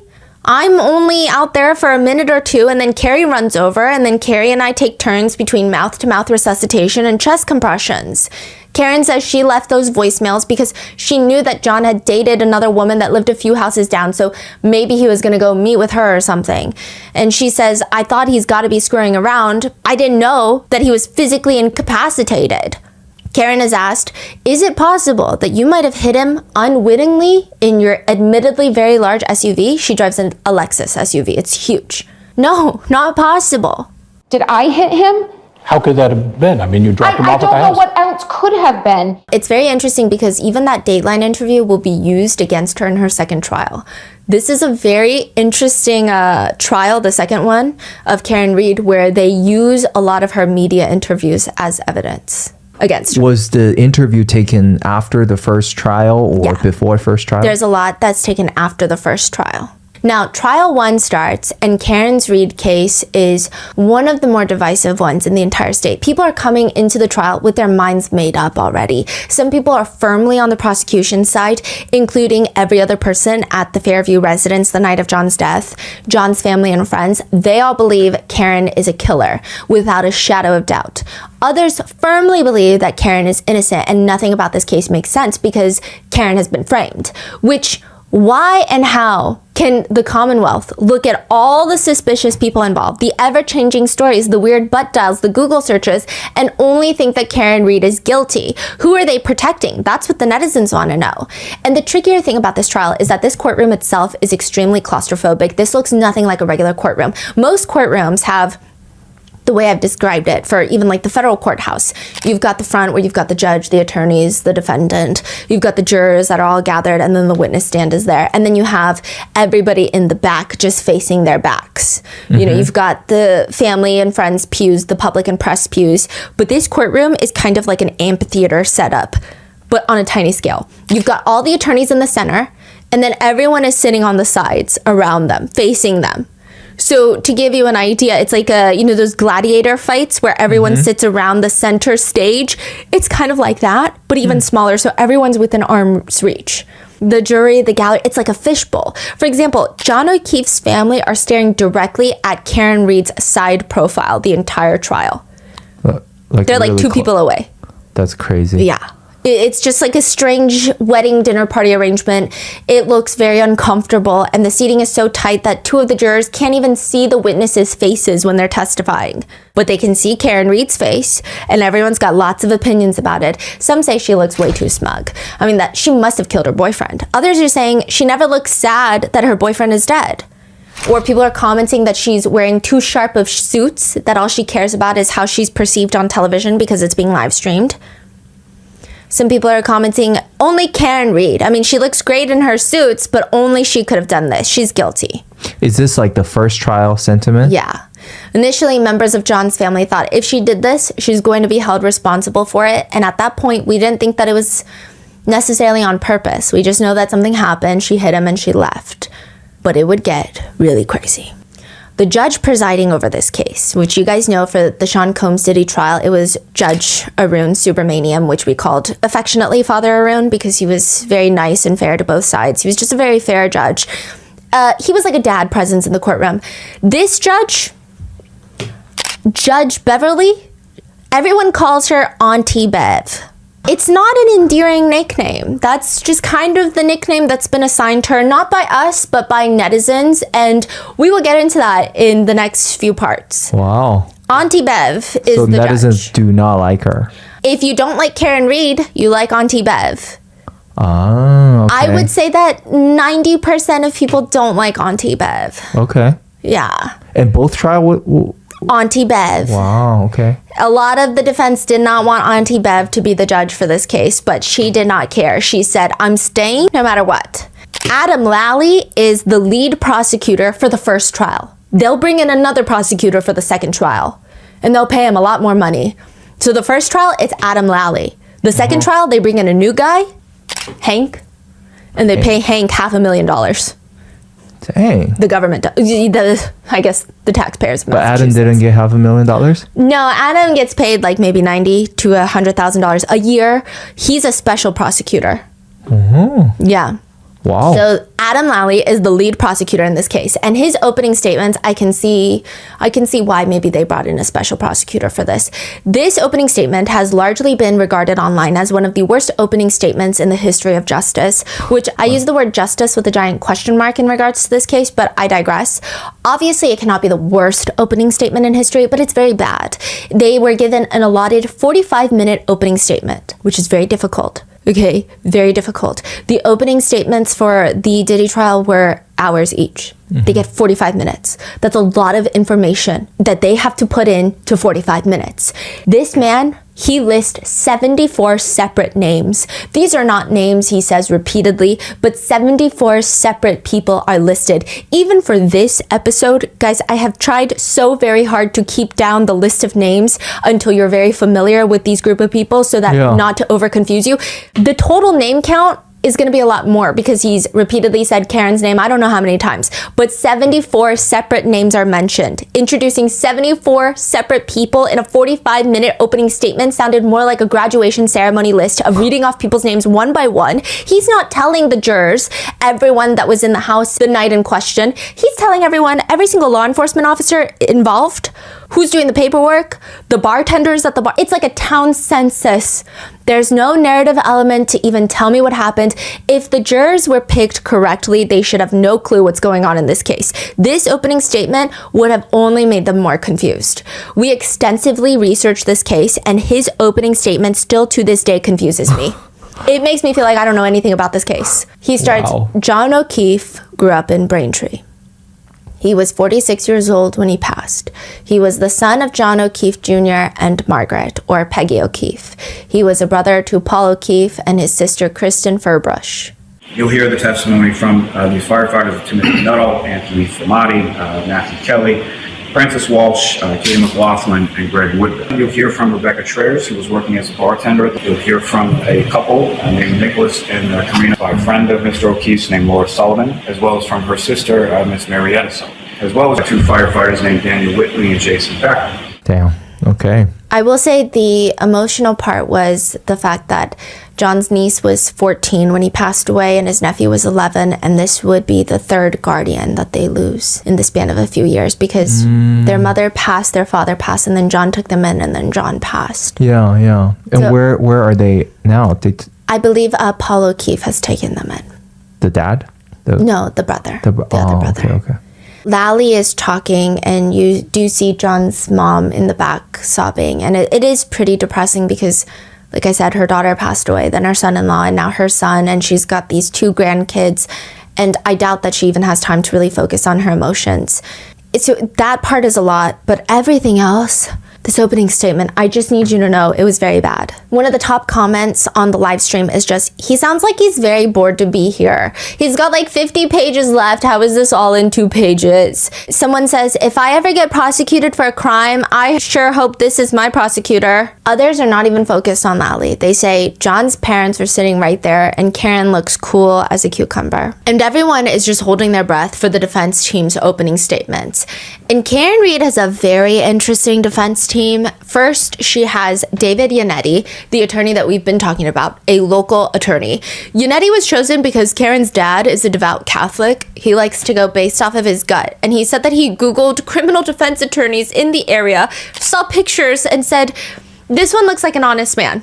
That's how he gets chosen to like one of the biggest trials in the nation in the past year. That's how he gets hired. And then the two of them are just in over their heads. Before the trial even starts, there's so many roadblocks trying to get the basic evidence from the Commonwealth. They just want geofence data that would identify every cell phone at the Albert residence the night of John's death. Things that they have every right to during discovery, and they're not getting it. So Karen has no other choice. She starts reaching out to other attorneys to add to the team. She reaches out to an attorney from Los Angeles. She's actually recommended to reach out to Alan Jackson primarily because she's trying to get cell phone data. Alan Jackson smartly used cell phone data to get a groping case dropped against Kevin Spacey, which, yeah.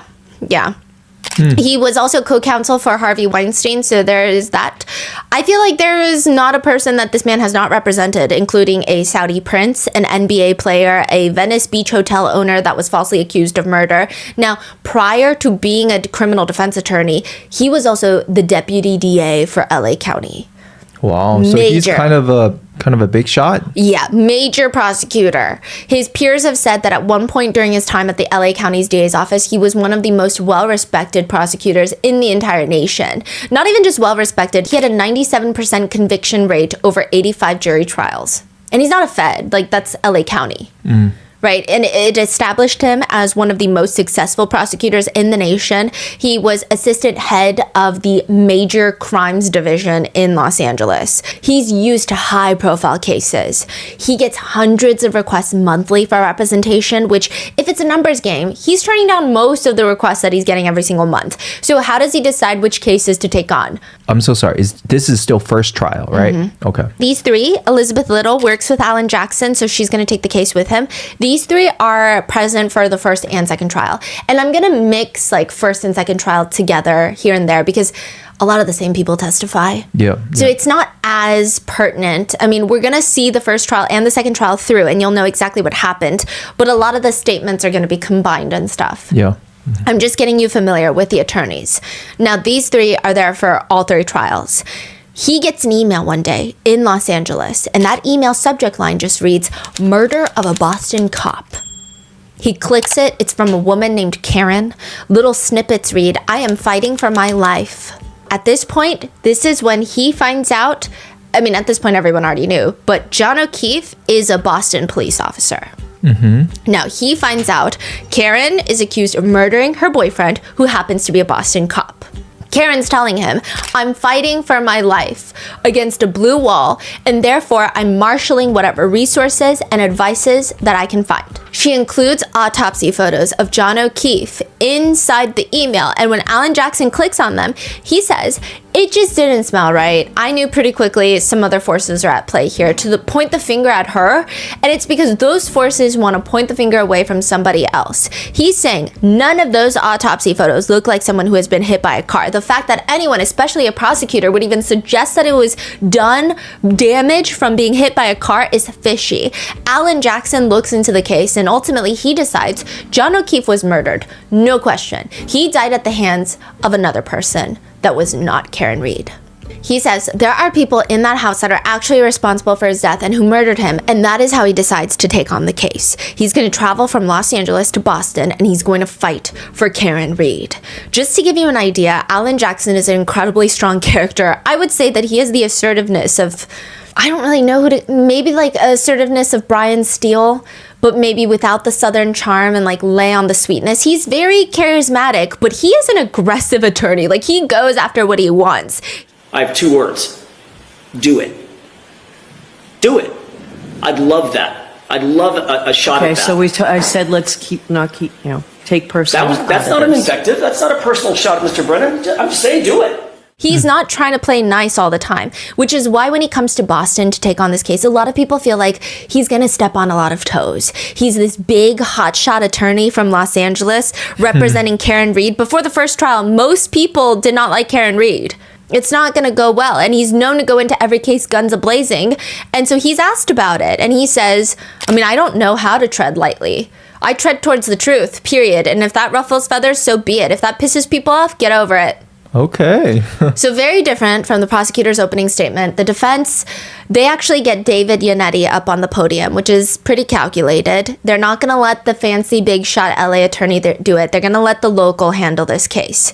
And his voice is loud, concise, and clear. And the first words out of David Yannetti's mouths are, Karen Reed was framed.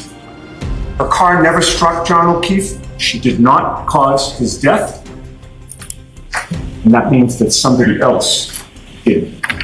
Commonwealth will instead try to persuade you that Karen Reed supposedly had a motive to kill John O'Keefe because they were not getting along. You will conclude the notion that Karen Reed chose the start of a snowstorm to suddenly become violent out of the blue for the first time and intentionally kill her boyfriend by hitting him with her car and leaving him there with a house full of people inside is patently ridiculous.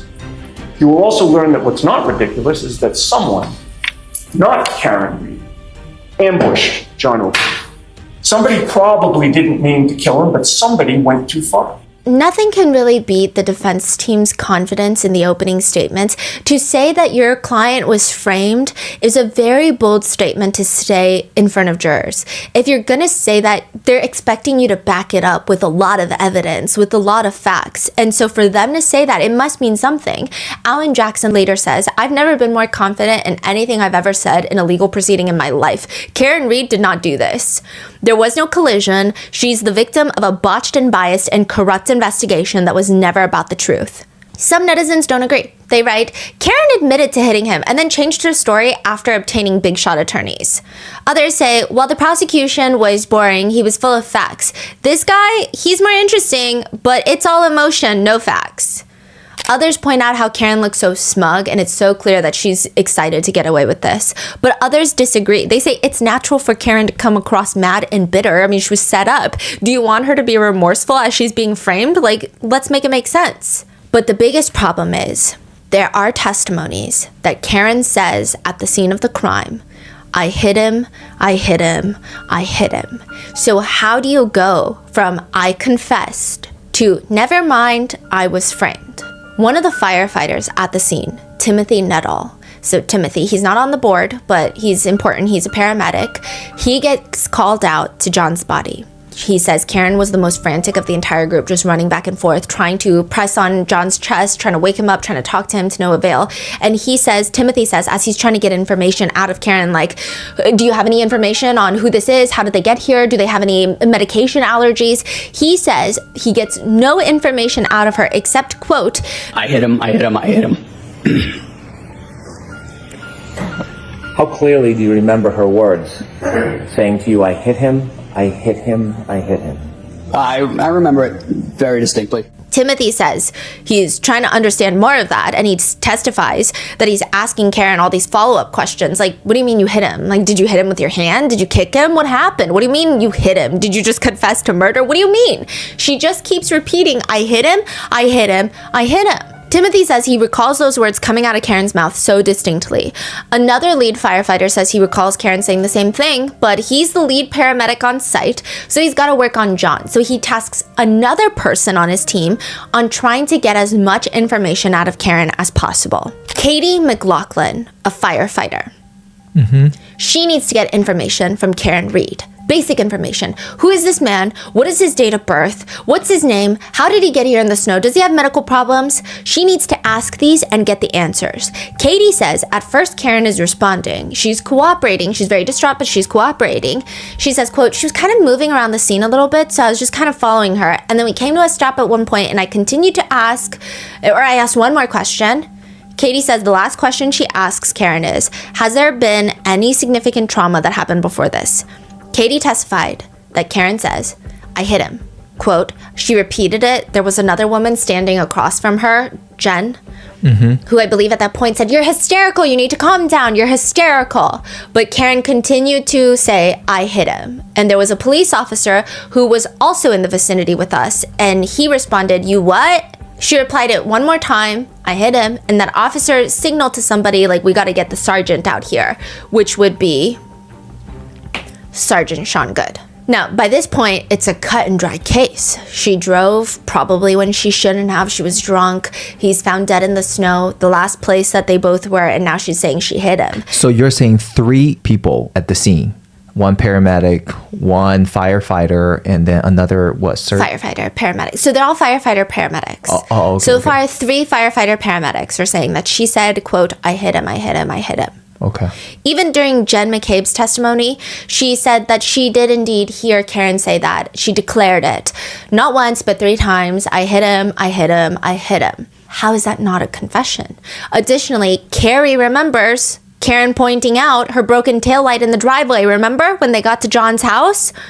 She said Karen did point it out at one point in the driveway. Karen pointed out and said, look, my taillight. And I said, she said, do you think I hit him? And I said, no, I don't think you hit him. What are you talking about? Let's just go find him.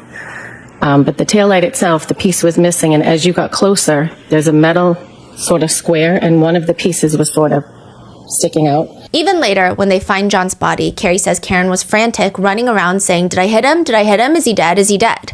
Carrie says she's screaming this more than once. Katie McLaughlin is saying it was not a question. It was, I hit him, I hit him, I hit him. But like, everything is weird. I mean, this is weird too. First of all, if that's what was said, why is it not in a single incident report? Nobody included it in the incident reports. The firefighters that testified that, well, they say, well, we're writing the patient care reports. That's why it's not on there. Another firefighter, Timothy, he says the fact that Karen said she hit him doesn't really contribute to providing life-saving care, and they're just paramedics. He says it didn't really help at the time. Again, I wasn't able to chase anything down from that. I just kind of took it, noted it, and moved on with my aspect of the life-saving measures. But the defense is stuck on that because they're saying, what do you mean it doesn't matter? Don't you want to know the cause of someone's injuries when you're trying to save their lives? Isn't that very pertinent information? And these firefighters, Katie McLaughlin is the one that dropped John O'Keefe off at the hospital, never mentioned to a nurse, to a doctor, that he might have been hit. Yeah. I'm wondering, like, what's the regular practice for anybody in the comments who's in this line of work? When someone's in that kind of condition, are you supposed to at least say something, or is this normal?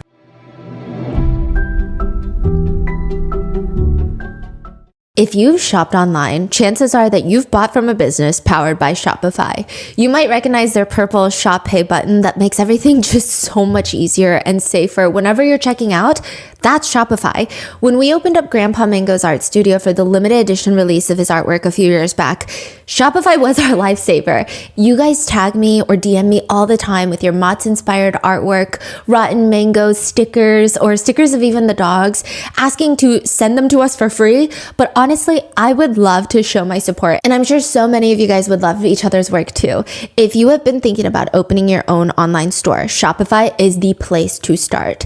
Integrated across their entire platform is their new Shopify Magic, which is a professional-grade AI tool that's easy to use and available as a consult 24/7. Need to enhance images for products? Shopify's professional-grade AI editing lets you make professional image adjustments, like generating a new background for a product, or having a background that doesn't match your theme anymore. You can switch it up. Even if you're struggling with product descriptions, Shopify Magic has got you covered. If you want to see less carts being abandoned, it is time for you to head over to Shopify. Sign up for your $1 per month trial and start selling today at shopify.com/rotten. Go to shopify.com/rotten. Shopify.com/rotten.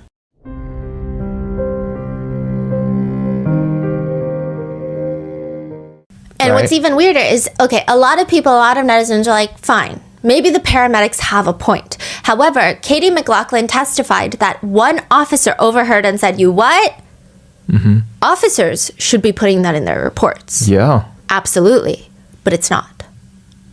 In fact, Sean Good was not there at that time. He was called later. But it's a different officer named Officer Seraph. And he says that he did not hear that.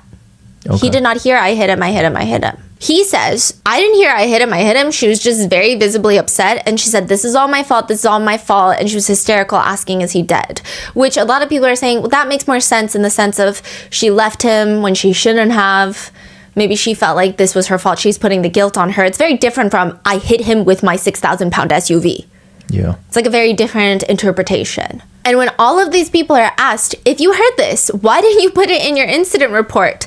It's always some variation of, "I didn't think it was that important," or, I mean, I heard her saying it to somebody else, or "I wasn't in charge of the incident report," or a very popular answer during this trial, "I don't recall." So it's not in the incident report. And it's also not in the dash cam footage. There's dash cam footage of a police cruiser that shows up. And I will say it's very windy. Karen is screaming. She's running back and forth. But you don't hear her ever screaming, "I hit him, I hit him, I hit him." But the part that netizens can't get over is fine. It's not in your incident report. Maybe you felt like you should leave it out. Fine, it's not in the dash cam footage. It was very windy. But you're telling me that all the officers at the scene, the firefighter, the paramedics, they hear her say, "I hit him, I hit him." Her boyfriend is now laying, likely deceased, on the ground. And it's not strange to you at all that they wouldn't arrest her on the spot? That they wouldn't take her into custody on the spot, or at least interview her extensively on the spot, take her to the police station on the spot? So the question is, if that's true, why would all these unrelated officers lie about something like this? Are they just incompetent, not writing it down, and now they're trying to get the job done? Like, what's the problem? Well, maybe they're not all unrelated. One very strange detail about this case is John O'Keefe, a Boston police officer, is found on the front lawn of someone's residential home. That home is never searched. The homeowners are never formally questioned. It's like they're not even people of interest, even though a lot of people believe that John's injuries look more consistent with a fight rather than a car accident. Nobody questions them or searches their house. Does that seem like normal protocol? Yeah, and that allegedly is his last time was alive. And that's still their property, It's their isn't it? property. It's their property. Have you ever seen That's someone crazy. found deceased on a property and that property is not searched extensively? It doesn't make sense. Why? During cross-examination, Katie McLaughlin, the firefighter that said that she distinctly heard Karen say, I hit him, is asked by the defense attorney, who's Caitlin Albert? Homeowner's daughter. I went to high school with somebody named Caitlin Albert. So do you know Caitlin Albert? I do. You're friends with Caitlin Albert. I would say more acquaintances, not close friends. I would say that we have mutual friends, so we might see each other occasionally because of mutual friends, but we don't have, one-on-one friendship or hang out regularly. Who's her dad? I don't know. I can tell you, Caitlin Albert's dad is Brian Albert, the homeowner. How many years, how long of a span have you known Caitlin Albert? Since high school, so maybe 10? And you know her family generally. I don't. You don't know anything about her family? I don't know her family. And netizens just feel like it's incredibly hard to believe considering there were only 214 students in her graduating class. So she's saying, I went to high school with someone named Caitlin Albert, but also your class only has 200 people in the grade. That's a weird thing to say. If you're asking me someone I know that I went to, I would just say, oh, I went to high school with them. Yeah. I wouldn't say I went to high school with someone named. Have you ever been to her house? Not that I recall ever being there. Not that you recall, or you haven't. Those are two different things. I don't recall ever being there. Okay, so you might have been there, you just don't recall. I don't recall ever being there. A lot of people don't like the evasiveness. If you haven't been there, just say, I haven't been there. Yeah, or yeah. just say, I might have been there maybe once, like 10 years ago. Yeah. Okay, if I were to ask you if you've ever been to her house, yes or no, you cannot answer that because you don't recall. You cannot recall, correct? I would say, I lean towards no. I have no recollection of ever being at her house. The defense shows a picture of Caitlin Albert and Katie McLaughlin on the beach. They've gone on trips together with big friend groups. When was it though? She makes it seem like she hasn't seen her since high school, but there are pictures just months before the incident of John's death where they were at a baby shower together, where there's pictures of them. And there's just copious pictures of them socializing together. And she states, well, that's because her friend group is friends with some of my friend group, but we're never really like friends. We never really hang out. But it's just the way I think it's less about the photos. It's less about like the photographic evidence. It's more so she's being so evasive. It's almost like she wanted to say that Karen is guilty and that family has nothing to do with it. Don't even mention their name because I don't know them. Yeah, so that's why people are saying it's weird. She's like the main one testifying that Karen said, I hit him at the scene. And turns out she's acquainted at the very least with Caitlin Albert. And now this is the part that's going to get confusing. I'm going to go over it now, but I will revisit it every time because it becomes very important. So don't get stressed if you don't recall everything. But we have the Alberts. Now, I've never been to Canton, but I feel like after this case, if the population of Canton, Massachusetts is 100 people, half of them are Alberts or related to the Alberts. So let's start with the Albert original siblings, the main siblings. Brian Albert is the eldest of 7. Only like 4 of the siblings matter. Brian is the top dog. He's married to Nicole Albert, who happens to be Jen McCabe's sister. Now, Brian and Nicole, they have kids together, but the ones that matter are Caitlin and birthday Brian Jr. They also have a dog, Chloe, very important. Then Brian has a brother named Chris Albert. Okay. Chris Albert is married to Julie. Julie happens to be best friends with Jen McCabe. Julie and Jen McCabe are best friends. Okay. And Jen McCabe is Nicole's sister. Right. They're best friends. Okay. They've been best friends for a really long time, and it's not because they're distantly related. They're genuinely best friends, and they're family. Now, Chris and Julie also have a few kids, but the only one that really matters is Colin Albert. They, Chris, Julie, Colin, used to live 2 houses down from John O'Keefe. Used to. Yeah, and this is very important. Used to as like when this crime happened or years before the crime happened? They moved away 1 year before the crime.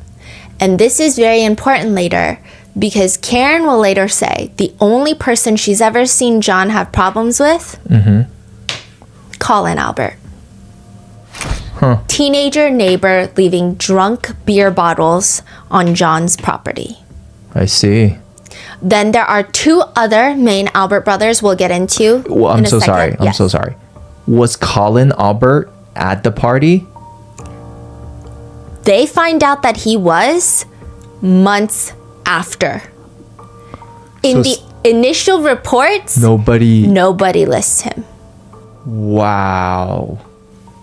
Oh yeah, Colin's gonna be like the focus of the next episode. Wow. Colin's a huge focus later. Now this is important also because Michael Proctor, no nudes yet Proctor, he's the main investigator. Well, one of the main investigators, right? Yeah. His sister is Courtney Proctor, Yes. who's best friends with Julie. Okay. So they're all best friends. Yeah, This whole house is a best friend party. yeah, they're all related or they're all best friends. This is crazy. Like, Yeah. Small town is so scary. Michael Proctor's mom even said in like a social media post that the Alberts are like the Proctor's second family. When she got married, when Courtney Proctor got married, Colin was the ring boy. Colin Albert is basically Michael Proctor's ring boy? Or No, Courtney Proctor. But aren't they sister. married? Oh, sister. I'm so sorry. Yeah, his wife is Elizabeth. She's not Okay, on here right okay, now. okay. But Yeah. yeah. Jeez. Okay. So there is a death outside the Albert family house. And this man's sister is best friends with Julie Albert, who's best friends with Jen McCabe, and they're all related to an Albert, or they're married to an Albert. And there's a death outside. The man investigating the case is very close with the Albert family. So close, in fact, that they call them the second family to the Proctors, and yet he does not recuse himself. He does not pull out for a conflict of interest. Nothing.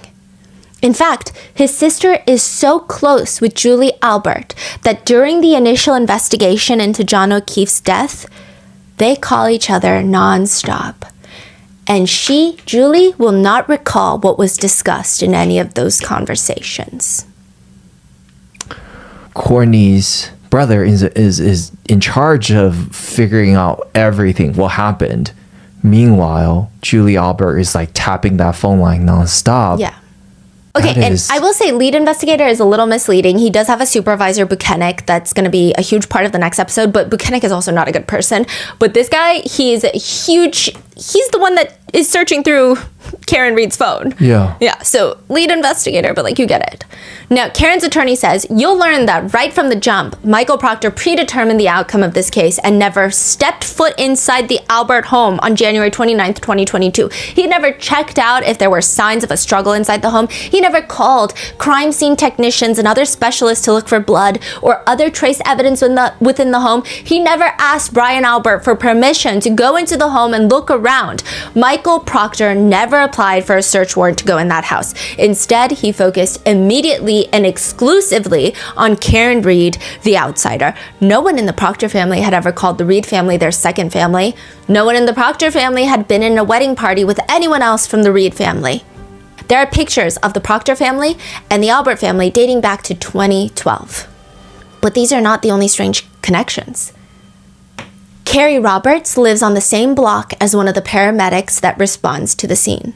But that's normal. It's a small town. Everyone lives next to everyone. But what's interesting is that there are many investigating bodies on this case. So just to not get it confused, some of the main police officers that first arrive at the scene are Sean Good, Paul Gallagher, and Michael Link. Okay. These are Canton police officers. Okay. Michael Proctor is a state police officer. Canton is the town. State police. They have different jurisdiction, Yes. but they don't. Nobody's above each other, right? They don't work together. No, they do kind of work together because they all operate in Canton. Yep. He kind of works with them too. So they all kind of know each other for sure. Right. Okay. But different jurisdictions, different departments. Now, Carrie Roberts' daughter is best friends with Michael Lank's daughter, Officer Lank. In fact, the day right after, January 30th, 2022, Carrie and Jen McCabe, Reebok sisters that have never seen each other since 6-7 years ago when they went to buy sneakers at Reebok, suddenly they're hanging out the next day. They go to John O'Keefe's house to talk to Mr. and Mrs. O'Keefe, and then they stop by Michael Lank's house. They say it's to drop off Carrie's daughter, but it's strange, isn't it? They both went to drop off Carrie's daughter? Michael Lank is also best friends and grew up with Chris Albert. Wow. So right when the 911 call was submitted, it went to Sean Good, Canton Police. So this is the local jurisdiction. Canton, Sean Good, Gallagher, Lank. They're all Canton. Yep. The troopers eventually get involved. Tully, Buchanan, and Proctor. But they're still going to keep working with the Canton Police. In fact, they're going to bring Karen... I'm so sorry, Yes. but why did these troopers get involved eventually? Do you see this guy, Kenneth Berkowitz? Yeah. He's the chief of the Canton Police Department. Okay. He says we should probably recuse ourselves for conflict. Why? How so? Because it's too related? Too close? Do you remember I was talking about the town selectmen? Yes, Brian Albert. No? No. Oh. Just the town selectmen. You got like 3-5 people that are acting like mayors. Yeah. Chris Albert is a town selectman for Canton. Okay. Kenneth Berkowitz endorsed Chris Albert. Chris Albert and the other selectmen oversee the police department. They oversee the budgets. They oversee administration. Dang. They oversee public safety. I thought Brian Albert is also a town selectman. No. Oh. Yeah. Well, what does Brian do again? Brian Albert? You're going to tell me later? Yeah. Okay, Oh, okay, yeah. okay. So he's a town selectman. Kenneth Berkowitz endorsed him. Right. And they all just kind of know the Alberts. So they're like, maybe we should recuse ourselves, call in the state troopers. But the state troopers, they don't really stop working with the Canton Police Department. In fact, when they tow Karen's car, they bring it to the Canton Police Department and storage it there. But that doesn't make sense, like you're saying, because all these cops, why are they protecting Brian Albert? Especially when the victim is a cop. Like, it just seems strange. Do they just love the guy? Or does it have to do with the fact that maybe they love Chris and Brian is Chris's older brother? Well, Kevin Albert, another Albert brother, is also a police officer, a detective at the Canton Police Department. So now these Canton police officers, their only connection to Brian Albert is not just Chris Albert. It's also Kevin Albert, who has been working for the Canton Police Department for 18 years. Right. They're So- all colleagues. They're all colleagues. But still, the victim is also a police officer. Why would they prioritize distant connections over a police officer who is deceased? Michael Proctor's text messages get read in court, and during the investigation, one of his childhood friends asks him along the lines of, with a dead body in the front lawn, the homeowner, in this case, is probably going to catch a lot of grief. Like, they're probably going to have a lot of legal troubles, lots of investigations happening. Yep. Michael Proctor responds with just one word, nope. And then he texts again, and he explains why the homeowner, Brian Albert, is not going to catch a lot of grief. He says, quote, the homeowner is a Boston cop too. They're all cops. So this is not just a blizzard party. Wait, so Brian Albert... They're all cops. John O'Keefe has been a Boston cop for 16 years. Brian Albert is also a cop with the Boston Police Department. Same police department, Boston. But he leads the fugitive unit. So this is like a big cop. There's 4 main law enforcement bodies that you need to know for this case. Let's just make it easy. First, Boston PD. Brian, fugitive unit, and John O'Keefe has been there for 16 years. John works under Brian? Not under him directly, but he works in the offender registry department. Okay. Brian works fugitive. Okay. This is like big boy cop. Then you have the Canton Police Department. This takes place in the town of Canton, not Boston. So Boston PD don't have jurisdiction, even though it's one of their own, and the death happened right outside another one of their own's house. Okay. Then you have Canton Police Department. They're the ones investigating first because it's in their jurisdiction. You've got Chris Albert being heavily connected, being the town selectman, being friendly with the chief of the Canton Police. Then you have Kevin Albert, who's part of the Canton Police Department. You also have a potentially suspicious neighbor. So right across the street from Brian Albert's home is another Canton police officer, Tom Keller. And he conveniently says that his ring footage did not catch anything of importance that night, so he deleted the footage. You're f***ing shitting me. Who deletes ring camera footage? Does anybody do that? Not that I know of. That's crazy. So the Canton police chief is like, maybe we need to recuse ourselves because we've got way too much conflict going on. Michael Lank is best friends with Chris. Everybody's buddies. So they call in Massachusetts State Police, which are these three. You got Tully, Buchanan, and Proctor. Proctor's got deep connections with the Alberts. And then you have, that's the third body. Then you have the fourth body, the feds. Because the FBI has opened an investigation into John O'Keefe's death. I mean, they've opened an investigation into the investigation of John O'Keefe's death. Is that after the first mistrial or? It's actually before the first mistrial. Really? Because everything is so strange with this case. There are so many layers of suspicion, but let's just go the surface level. So is that why Michael Proctor's text messages, all things are released, is because of the feds? Yes. So the feds, they actually give it to the defense in the Commonwealth. The text messages. Wow. I don't think they would have gotten this. So the feds are kind of the one that's helping in a sense. In a sense, yeah. One more thing. Like I see the colors, right? I kind of see I see all these cops in the navy blue, I guess, and then I see the lighter shades of blue. Are they both cops or? Okay, yes. So let me go through my colors. We've got the red for the Albert family, the main Alberts, Big Albert, okay? And then he's the light shade of blue. So light shade of blue are any law enforcement personnel that are not investigating the case, that are involved but not investigating. So Brian Albert, John O'Keefe, right? And then you've got Kevin Albert, Chris. He's not, I mean, he oversees the police department, so law enforcement. The dark navy are people that have actively investigated the case. They're all law enforcement. Right. So the red is Big Alberts. The orange are the secondary Alberts. That is so interesting. So Kevin Albert is part of the same department, but he's not investigating. No. But he's still like talking to them every day, right? He was getting daily updates. Yeah. Even when Canton PD recused themselves. That's freaking crazy. And that's just his brother's home. Straight up brother's home. And he's like talking to his buddies about the investigation. Oh, and the chief of police, Kenneth, guess what the selectmen, they have control over appointing chief of police for Canton. And then you've got the McCabe's that are in yellow. So it's like red, orange, yellow, right? And then the green are prosecution and Auntie Bev. Pink is anyone working with Karen? Through Karen. Okay.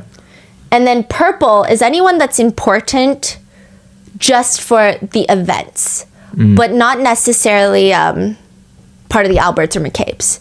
And then white is not that important and we might replace them. We're going to add more people onto this as this goes on. So that's crazy because this looks like you go to Kentum and then you pull the most connected or influential family together. And that's it. This is the whole family run the town. And then someone is investigating, not them, but someone is found deceased outside their home. And so let's get into the first layer of suspicion before I leave you before the second episode, because I know it's getting long. But there are a lot of conversations about the initial 911 call, mainly because John O'Keefe is missing and to the point where Karen is frantic and hysterical, yet she never calls 911. Some people think that's weird. Some people think that it's not weird because imagine calling 911 on your cop boyfriend and then he just ends up drunk at someone's house and now you're embarrassing him and everybody else involved and you're like the hysterical girlfriend. But didn't they also say that you can't call until like 24 hours or something? You can't call for 24 hours. Like the best you could probably do is lie that they're elderly and have like a medical condition, but you probably shouldn't lie to the cops. at all, but like they really don't care. They'll say he's an adult. He could be sleeping with his mistress right now. Yeah. There's no missing persons case at all, blah, blah. But some people kind of critique Karen for that. Other people critique the actual 911 call, which was placed by Jen McCabe, and they say she's weird. The 911 call goes, "What's your emergency?" Yes, I need someone to come to 34 Fairview Road in Canton, Mass. There's a man passed out in the snow. You're in Canton? Hold on. I'm going to transfer over to Canton, please. You call me if you're connected to know it, okay? Yeah, I don't know why I did that. It's the towers. I'll try to stay on the line. I think he's dead. You need, you got to get here ASAP, okay? I'm going to transfer the line. I'm going to transfer to Canton. Karen's in the background screaming, Jen! I know. Where are the blankets? I don't see the blankets. So Jen is trying to get the blankets from Carrie Roberts' car. I know. Where are the blankets? I don't see blankets, Carrie. You know what's interesting about this? You know who probably has copious amounts of blankets? The homeowners? Your sister, Jen? If you can't find the blankets, why wouldn't you go to your sister? Or your brother-in-law who's sleeping I don't know how many feet away from you because he's a first responder and you know that. And I also think it's very strange because I feel like every family has that one person that when shit really goes down, you call that one person. And it appears to be Brian Albert in this family. And he's sleeping right there and you don't wake him. That is freaking crazy. I feel like every family has that one person you call for everything. Yeah. But nevertheless, she gets transferred to Canton 911. What's going on? There's a guy unresponsive in the snow. So it went from there's a man in the snow to now there's a guy in the snow. A lot of netizens are critiquing. It feels like a lot of distancing language. Jen says, I'm just trying to communicate effectively with the police instead of saying my friend, my buddy, my guy named John. She's saying she's trying to be very assertive with how she's talking. I mean, just the fact that she's not calling her sister or brother-in-law, that alone makes her way more suspicious than Karen, in my opinion. Yes, and what's even more suspicious is that as she's calling 911, you can hear like Carrie and Jen arguing about what to do. So the whole time they're arguing about, do we flip him over? No, we can't flip him over because he might get a spinal injury. Like you don't hear the words exactly, but later they'll all testify that this is what happened. And at one point, Karen is trying to warm him up with her body heat. Carrie's getting mad and she's like, shut up, Karen. Like there's so much going on. Would you not just be like, hey, both of you guys shut up, I'm gonna get a first responder? Yeah. The phone with the ambulance. I know, honey. I know. Look, Carrie, you gotta get off him, honey. It's not like they've got it down pat. It's not like they know what they're doing. You're saying like this whole thing all night long until the body gets taken away, nobody talked to Brian and Nicole all night? No. Well, there's a phone call made from Jen McCabe to Nicole. At what time? Right at 6 a.m, like right around the time that they're supposed to be coming. They're supposed to be coming? To 34 Fairview. On the way there? Yeah, and they pull up to the house. They say it's a butt dial. But still, did anybody ask Jen, why didn't you just knock on your sister's door? I don't recall. Everything is I don't recall. That is crazy. Now, John O'Keefe is found laying in the snow at approximately 6 a.m. So far, nobody says they saw him in the snow prior to this, but Karen, she did in fact leave the house, and that's verified at around 12:30ish. So that means his body would have been out there from 12:30 to 6 in the morning. So why is Jen McCabe Googling at 2:27 how long to die in the cold? There is a Google search. From 2:27 a.m. HOS, so typo, how long to die in the cold. Jen McCabe says that that's not what happened. She claims that when she got home after leaving the Albert residence, she was laying in bed, opened up a Safari tab, and started looking at basketball game results for her daughter's high school basketball game. Then she put her phone down, maybe with the tab still open, went to sleep, and then she's awakened by Karen's calling her nonstop. And then in front of 34 Fairview, Jen says, as the paramedics are pushing John into the ambulance, Karen is looking at her and is saying, can you Google hypothermia? She says, we held hands, we prayed, she had blood on her hands, and she said, maybe I've gotten my period, and she was just kind of all over the place. And then at one point, she grabbed my hands and she said, Google hypothermia, Google how long it takes to die in the cold. And so I had my phone out, and it was cold, and my hands were frozen, and I have MS. Jen has MS as well. They bonded over that. Before this. And I took my phone out while she was screaming and shaking my arm, and I attempted to Google how long it takes to die in the cold. Jen claims that's the first time she ever Googled it around 6 in the morning. She said she typed it multiple times because Karen kept shaking her arm and her hands were cold, but nothing came out of the Google search. They just moved on, so she didn't address it anymore. Now the prosecutors, they bring in a forensic expert that testifies that perhaps sometimes it happens. You open a tab, and when you research on that same tab, it'll log it as the time that you open the tab. The defense brings in an expert that's like, you're crazy. Your phone does not log the time that you open a tab. Your phone logs the time that you search something.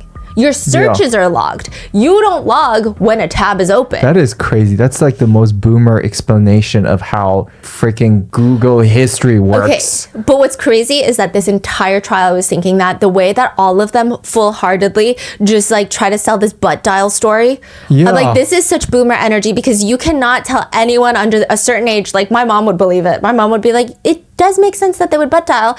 And then everyone younger is like, no, it doesn't. Yeah, like how when was the last time you butt dial someone? Yeah. And meanwhile, everyone's butt dialing each other. Like, that's crazy. And conveniently, the exact people that were involved last night. And then also this tab search timestamp thing. We just invented internet. Like, what are you talking about? Both Jen McCabe and Carrie testify that Karen asked Jen to Google that at the scene. Jen McCabe obviously has incentive to say that Karen told her to Google it, but Carrie Roberts, why would she say that? She's not even friends with Jen McCabe.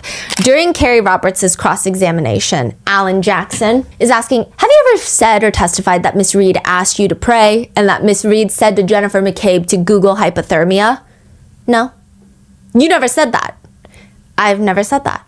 Is it your testimony that you have never said that Karen told you to Google hypothermia, or that you don't recall saying that? I don't recall saying that. But at the grand jury hearing, that's exactly what Carrie testified to. Then you were asked a question at the grand jury hearing. What, if anything, did she, Miss Reed, ask Miss McCabe while they were sitting in the back of the cruiser that you heard? Did you recall that?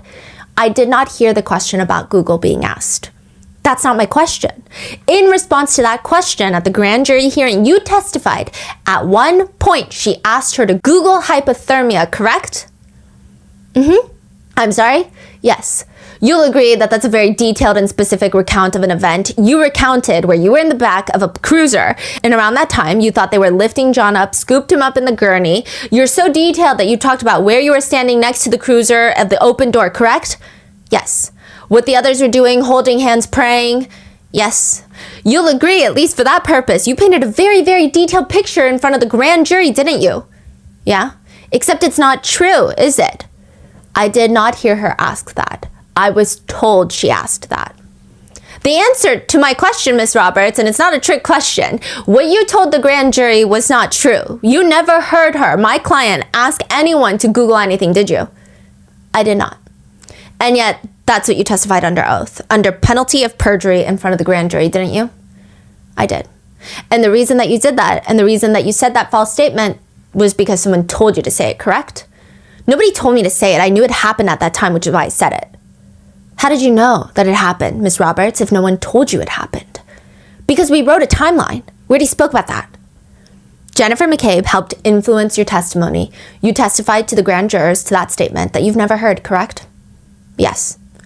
Here's another interesting thing. The federal investigation into the investigation of John O'Keefe's death cannot be mentioned during the trial. Auntie Bev said you can't talk about it. You can't bring up the feds, but you can allude to it. You can say another investigating party. Okay? So now there's two grand juries. There was one for this trial, and then there's another one for the federal case that happened. And what's interesting is all these witnesses suddenly are a little more forthcoming with the feds, because you know that you should not lie to the feds. There was another grand jury hearing. Carrie Roberts, at the grand jury hearing for this case, she's like, I heard Karen Reed ask the grand jury for the feds. None. Not a peep. Because she tells the feds that she did not hear Karen Reed ask Jen McCabe that. But she does say that she saw Jen McCabe on her phone. She says, I saw McCabe on her phone. But you did not hear Karen ask Jennifer to Google anything. Correct. So what you told the grand jurors was in fact false. I misunderstood Mr. Lally's question. The question was, what, if anything, did she, Miss Reed, ask Miss McCabe while they were sitting in the back of the cruiser that you heard? I misunderstood the question. You misunderstood the question? Yes. What did you misunderstand about that question? I didn't know it was what you heard, so I was explaining what happened in the back of the car. I see. So you ignored the part, literally the part of the question where he said, what did you hear her say? That's your testimony? I didn't hear it. I obviously got the question wrong. I did not hear anybody ask about a Google search. And that was a false statement, wasn't it? Technically. Technically? Yes, technically. What do you mean technically? Technically, I was under oath and I did not hear Karen asked Jen to Google it. And yet under oath... But I knew it happened at that time. And yet under oath you said you did. Correct. And that was a lie, correct? Objection. Was that a lie? Did you lie? I did not intentionally. But you did. And not intentionally. Okay, that's the end of this. Understood the question, Mr. Jackson. All right. Is there any other question, or was that it? I didn't hear what she just said. I said I misunderstood the question, Mr. Jackson.